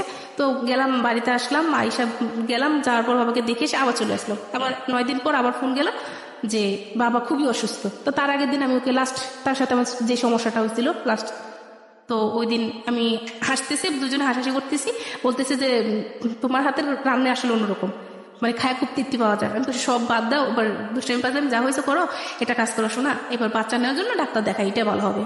ওইটা বলছি, আবার রাগারাগি শুরু হয়ে গেলো, তোর বাচ্চা নেওয়ার জন্য এত পাগল করে ইচ্ছে, এরকম করে পরে তুমি যা আর থাকবো না, এইবার শেষ। এখন কি করলাম, সবকিছু ইয়ে করে পরের দিন ফোন আসলো যে বাবা খুবই অসুস্থ, আমাকে দেখতে চাচ্ছে। তো চলে গেলাম, বাড়িতে চলে যাওয়ার পর 5 দিন পর বাবা মারা গেল। 5 দিন পর বাবা মারা গেল, আমাকে মা ডাকার যে আমাকে মা রাখতো সে মারা গেল। তো বাবা মারা যাওয়ার মানে শুধু এটা বলো যে মা তুই খুব ভালো থাকবি, তুই খুব ভালো থাকবি, আর এই লোকটার কাছে না যাওয়াটা ভালো হবে, যে এত কষ্ট দেয় আমার মাটারে। তো বাবা মারা যাওয়ার পর ওকে জানানো হলো, ওরা গেল, যাওয়ার পর যা কিছু করার পরে চলে আসলো। তারপর ঈদ হলো, কোরবানি ঈদ হওয়ার পর এখন ঈদের সময় ওদের বাড়িতে যাওয়ার জন্য আমাকে বলতেছে, আমি যাইনি, না যাওয়ার কারণে অনেক চেষ্টা তারা করলো আমাকে যাওয়ার জন্য, আমি যাইনি। তারপর আমার দেবরা বিয়ে ছিল, তো আমার ননদ দেবর আয়সা খুব মানে ইয়ে করে নিয়ে গেল যে ওকে নিয়ে যাই, ওকে দেন। তো আমাকে একদিনের জন্য দেওয়া হলো, একদিন গিয়ে থেকে তারা বললো যে আমরা বসবো এটা নিয়ে, ওরা এইভাবে আর কয়েকদিন চলবে, ওরা দুজনের বয়স হচ্ছে, বাচ্চা কাচ্চা কিছু হচ্ছে না, এটা 2 দিন পর ঝগড়া, তার থেকে বলো ওদের এরকম হওয়া দরকার কি। এটা বলে আমি একদিন থেকে তারপর চলে আসলাম। ওই দিন বসলো, সবাইকে নিয়ে বসা হলো। এখন বসা হওয়ার পর বললো যে তোদের সমস্যা কি, মূল সমস্যাটা কি। তো আমাকে প্রথম জিজ্ঞাসা করলো যে কি সমস্যা। পরে আমি বললাম যে আমাকেও সন্দেহ করে কতদিন যাবত, বিয়ের 1 সপ্তাহ পর থেকে। এতদিন তুই বলিস নি কেন, এতদিন বলিনি, দেখে না ঠিক হয় কিনা। কিন্তু এতটা বছর পর্যন্ত, কত বছর, 7.5 বছর, 7.5 বছর, এতদিন পর্যন্ত এত কিছু করলাম। পরে বললাম যা হচ্ছে আমার সাথে এরকম বলতেছি। আর ও বললো যে তখন ওকে জিজ্ঞাসা করলো যে তুমি ওকে সন্দেহ করো কেন। পরে বললো যে আবার না, ও অসুস্থ দিকে আমার ও সন্দেহ হয়। তুমি এই যে সন্দেহ করতেছো, ওর কিছু পাইছে পর্যন্ত? বলছে না। ওকে কোনো ছেলেদের সাথে কথা বলে, যে ও একটা ছেলের সাথে কথা বলছে, ইমুতে কথা বলছে, ফেসবুকে কথা বলছে, কিছু করছে, ওর সাথে দেখা করছে? কয় না। তো ও বিয়ের আগে একটা ছেলের সাথে সম্পর্ক করছে, ও ছেলের সাথে কোনোদিন কথা বলছে? যে না। এসব যখন সে বললো, তাহলে তুমি ওকে সন্দেহ করো কেন? ও অসুস্থ থাকে এই জন্য আমার সন্দেহ হয়। আমার কেন সন্দেহ হয় জানি না, অসুস্থ থাকে সন্দেহ হয়। এটা বলার পর সবাই বললো যে আচ্ছা ঠিক আছে, তাহলে ওকে 2 মাস সময় দেওয়া হোক। আমি তো যাবো নাই। তখন আমি আমার একটা আঙ্কেলকে বললাম যে ও আমাকে এইসব অফার করে, আমি কিভাবে ওর সাথে যাবো। তারপরে সবাই মিলে একটা বললো যে না, ওকে সময় দেখ, কারণ এখন বাবা মারা গেছে, এখন আমার মানে উপরে আর তো ইয়ে নাই, 2 মাস সময় নেওয়ার পর ও আমাকে ফোন দিত, আমি ঠিক মতো কথা বলতাম না। তখন ও বললো, কেন তুমি আমার সাথে এরকম করো, এখন তো সবকিছু ঠিকঠাক হয়ে গেছে, তুমি 2টা মাস থাকো তারপরে আসো এসে। তখন আমি বললাম যে তোমার সাথে আমার কিসের কথা, যে স্বামী তার স্ত্রীকে এসব কথা বলতে পারে? তো কখন আমি তোকে বললাম, আমি তো তোকে কিছুই বলিনি। আমি এখন সবাইকে বলবো যে তুই আমাকে এসব অফার করছিস, যে তুই অন্য ছেলেদের সাথে থাকতে চাস, এই জন্য আমি তোকে দিতে চাই না বলে তুই আমার কাছ থেকে চলে যাস। আমি এইসব মানুষকে বলবো, দেখি তুই কি করিস, পারলে তুই কিছু করিস, মানে সবাই আমাকে বিশ্বাস করে, সবাই আমাকে বিশ্বাস করে। ও খুব খুব ভালোভাবে মিথ্যা বলতে পারে। তো তখন চিন্তা করলাম যে কি করবো এখন। আর এখন বাড়িতে যখন থাকতেছে তখন মোটামুটি অনেকে জেনে গেছে যে আমার এরকম হবে। তখন একজন অফার করলো যে একটা কাজ কর, এরকম থেকে কি করবি, ইমুতে কথা বল, ছেলেদের সাথে ইমুতে কথা বলে টাকা ইনকাম করিস। কেউ একজন বললো যে আয় একদিন অন্য কিছু করি, এইসব কিছু অফার করতেছি, কিভাবে চলবে, বাবা তো নাই এখন, ভাইদের উপর মোটামুটি তো এভাবে কেমনে চলবে, ভালোভাবে চলতে পারবি, এইসব অফার পাচ্ছি। এখন মাথায় সারাক্ষণ কাজ করতেছে, আমি কি করবো, কি করার আছে আমার। খুব ডিপ্রেশনে পড়তাম। রাতের পর আমি রাত কি করতাম, বাইরে কাটাতাম। গ্রামের বাড়িতে রাতকে 2টা-3টা বাজে আমি বাইরে দাঁড়িয়ে থাকতাম। আমার ঘুম হতো না যে আমি কি করব, এই মানুষটার সাথে আমি কাটাবো সারাটা জীবন, যে মানুষটা আমাকে এসব বলতেছে না আমি একা থাকবো, কোনটা করব। তো আমি আমার একটা আঙ্কেলকে বললাম যে আঙ্কেল এই অবস্থা, আমি এখন কি করব, আমাকে একটা কাজ জোগাড় করে দিতে পারবেন? পরে বলে যে তুই কতটুকু পড়াশোনা করছিস? তো আমি বললাম যে আমি ইন্টারমিডিয়েট কমপ্লিট করলাম, আমার কোনো রিসেপশনে হলে হবে, সমস্যা নাই, আমি তো চলতে পারবো, এরকম কিছু হলে হবে। তো উনি বললো আচ্ছা ঠিক আছে, তুই ঢাকা আসলে তোর একটা গতি করে দেবো। পরে ঢাকায় আসলাম, ঢাকায় আসার পর একটা কোম্পানিতে উনি আমাকে রিসেপশনের জন্য ফার্স্ট সিলেক্ট করা হলো। তো সিলেক্ট করার পর আর ওনারা আমাকে রিসেপশনে না রেখে অন্য কাজে দিয়ে দিল, অ্যাকাউন্টসে, যে তুমি এটা করো, দেখি তুমি পারবে না। আমি তখন কিছুই জানতেছি না, কম্পিউটার সম্পর্কে কিছুই জানি না, বা আমি যেহেতু পড়াশোনা থেকে এতটা বছর দূরে, আমি ইংলিশ সম্পর্কে সবকিছু আমার মাথা থেকে চলে গেছে, আমি কোনো কিছু পারতেছি না। তো আমার কলিগ যারা, তারা আমাকে খুব হেল্প করছে, বস সবাই খুব হেল্প করতেছে আমাকে, হেল্প করে আমি এখন অনেকটা ভালো পর্যায়ে চলে গেছি। আর এখন ওর সাথে তো আর কোনো যোগাযোগ নাই। কতদিন যাবত যোগাযোগ নাই? ওর সাথে যোগাযোগ নাই, ওই ঢাকায় আসার আগ থেকে ওর সাথে আর যোগাযোগ ছিল না। মাঝখান দিয়ে একদিন ফোন দিয়ে জানতে চাই, বুঝতে চাইতেছে যে গ্যাপ কতদিনের, আপনি এটা বলেন। প্রায় 7 মাস। 7 মাস। আপনি ভালো আছেন না বন্ধ আছেন? ভাইয়া ডিভোর্স হয়ে গেছে। ডিভোর্স হয়ে গেছে, তো ভালো আছেন না বন্ধ আছেন? এখন ভাইয়া আমি যেখানে কাজ করতেছি ওখানে একটা ইন্টারন্যাশনাল কোম্পানি, তো আমি আপনাকে জিজ্ঞেস করছি ভালো আছেন না বন্ধ? আমি হ্যাঁ, না ইন ডিটেল না, আপনি শুধু অ্যান্সার করেন ভালো আছেন না বন্ধ আছেন। আমার ইন ডিটেল জানার দরকার নাই, আমি ঘটনা যেটা বুঝতে পেরেছি অনেক আগেই বুঝতে পেরেছি। আপনি শুধু আমাকে এইটুকু অ্যান্সার করেন যে আপনার আগের যে জীবন ছিল সেই জীবনের থেকে এই জীবনটা ভালো না বন্ধ? আগের জীবন থেকে এই জীবনটা আছে, ভালো আছে, কিন্তু কি অনেকটা ডিপ্রেশন আছে এখন। যেটা হচ্ছে যে আমি জব করতেছি, সেখানে আমার বস চাচ্ছে যে আমি আরো বেশি কাজ করি, বা আমি আরো সেটা সব জায়গায় থাকবে। Life is not without problem. আমাকে বলে দিছে যে আমার এই কাজের পাশাপাশি অন্য কাজ খুঁজতে, কিন্তু আমি কোথায় কোনো কাজ পাচ্ছি। Life is not that kind of thing যে আপনি যেখানে যাবেন সেখানে 100% হ্যাপি হবেন, সেটা বড় কথা না। কিন্তু আপনি যেখানে ছিলেন সেখান থেকে আপনি স্কিপ করে আপনি একটা বেটার লাইফে আসতে পেরেছেন কিনা সেটাই হচ্ছে বড় কথা। আমি ওইরকম ডিপ্রেশন থেকে, ওরকম একটা খারাপ জীবন থেকে এখন আমি একা আছি, ভালো আছি। 7 ইয়ার্স ধরে আপনি একটা মানুষকে বুঝে উঠতে পারেন নাই, বা 7 ইয়ার্স ধরে একটা মানুষের সাথে আপনি সিদ্ধান্ত নিতে পারেন নাই। অনেকে 7 বছর না, অনেকে 27 বছরও পারে না, এটাই সত্য কথা, the ugliest truth of life. তারপর আমার মনে হয় যে মানুষের সঙ্গে আপনার হচ্ছিল না, যে মানুষটা আপনাকে সন্দেহ করে, এবং সন্দেহ করে আলটিমেটলি একটা মানুষ আপনাকে খুনও করতে পারে, হ্যাঁ, ভুল করে খুনও করতে পারে, সন্দেহ এরকম একটা বাতিক। তো সেই জায়গাটা থেকে আমার মনে হয় সিদ্ধান্তটা ঠিকই আছে, প্রথম কথা হচ্ছে এটা। আর দ্বিতীয় কথা হচ্ছে যে 7 বছরও যেহেতু সে আপনাদের সন্তান নেওয়ার ব্যাপারে কোনো সিদ্ধান্ত নিতে পারেনি, তারপরে সামথিং ইজ রং। তো আজকের এই জীবন গল্পটা আপনি কেন বললেন? আপনার কথা থেকে শেষ করতে চাই আমাদের এই অনুষ্ঠানটা। আমার বললাম যে কেউ না কেউ কোনো সিদ্ধান্ত নেওয়ার আগে ভেবে চিন্তে কোনো সিদ্ধান্ত নিবে, আর আমার মতো যাতে টাইমটা কেউ বেশি না নেয়, আপনি মনে করেন যাই সমস্যা হোক না কেন পরিবারের কাছে যাতে সেটা শেয়ার করে। রাইট, পরিবারের কাছে যেটা শেয়ার করে সেটা ভালো হবে। আর আমি এটা যেটা করছি সেটা আমার দিক থেকে আমি খুব ভালো করছি। আর আমি যে জীবনের গল্প শোনার পর আমি এটা বুঝতে পারছি যে অনেক ভালো একটা শো এটা, কিন্তু এটার জন্য বলতে হতো যে এটা ভালো না, অনেক ভালো একটা শো, এটা থেকে অনেক মেসেজ পাওয়া যায় যে আমি সিদ্ধান্তটা নিছি, এমনভাবে সিদ্ধান্তটা নিছি যে আমার কোনো সমস্যা, পরিবারের কাছে আমি স্থান পাচ্ছি। এখন পরিবার আমাকে একটা সময় একটা স্থান দিচ্ছে, তখন যদি আমি এরকম কথা চলে যেতাম, ফুট করে চলে আসতাম, বা ওর কথায় আমি রাজি হয়ে যেতাম, ওইসব করতাম, তখন আমাকে সবাই নষ্ট আমি বলতো। কিন্তু এখন আমি সমাজের বুকে মাথা উঁচু করে দাঁড়াতে পারছি, বলতে পারছি যে হ্যাঁ আমি ভালো আছি, আমি সৎ আছি। একটা সংসার ভেঙে যাওয়াটা বা একটা সংসারের কাছ থেকে বের হয়ে আসাটা, এটাকে আমি কখনোই একটা সমাধান মনে করি না। কিন্তু যখন নিজে বেঁচে থাকার জন্য বিষয়টা এরকম হয়ে দাঁড়ায় যে আমার জীবনের উপর উঠে যাচ্ছে এবং এটা আসলে কিওরেবল না, তখন অবভিয়াসলি আমাদের রিলিজিয়ন যেভাবে সাপোর্ট করে এবং আমাদের জায়গা থেকেও আমরা মনে করি যে বেঁচে থাকার জন্য, ভালো থাকার জন্য একটা প্রয়োজন আছে। তবে প্রিয় শ্রোতা, একটা বিষয় আজকের এই অনুষ্ঠানে আপনাদেরকে নোট করতে চাই, which is very very important. এই সন্দেহ করা এটা একটা রোগ এবং এটার জন্য কোনো উপসর্গ লাগে না। যারা সন্দেহ করেন তারা নিজেরা খারাপ থাকেন, যাদেরকে নিয়ে সন্দেহ করেন তাদেরকে খারাপ রাখেন। এটা থেকে বের হয়ে আসার জন্যে কাউন্সেলিং খুবই গুরুত্বপূর্ণ এবং প্রপার কাউন্সেলিং না হলে এই সন্দেহ রোগ থেকে ভয়ঙ্কর কিছু হয়ে যেতে পারে। সুতরাং আপনি যদি সন্দেহ করে থাকেন, আপনি প্রথমত একজন মনে করতে হবে যে আপনি একটা প্রবলেমের মধ্যে আছেন, কোনো উপযুক্ত কারণ পাচ্ছেন না কিন্তু আপনার সন্দেহ হচ্ছে, আপনি ডাক্তারের সাথে কথা বলেন, কারণ এটা আপনার অনেক ভয়ানক রকমের ক্ষতির দিকে নিয়ে যাবে। আর যে মানুষটাকে নিয়ে সন্দেহ করছেন সেই সন্দেহের জায়গাটিতে সেই মানুষটি আদৌ পড়ে কিনা ঠান্ডা মাথায় একটু বিচার ব্যবস্থার প্রয়োজন আছে, কারণ সন্দেহ কাউকে ভালো থাকতে দেয় না, না আপনাকে, না আপনি যাকে নিয়ে সন্দেহ করছেন তাকে। শুনছেন প্রাণ মিস্টার ম্যাঙ্গো ক্যান্ডি প্রেজেন্টস জীবন গল্প। আজকের মতো এখানেই শেষ করছি। সবাই ভালো থাকুন।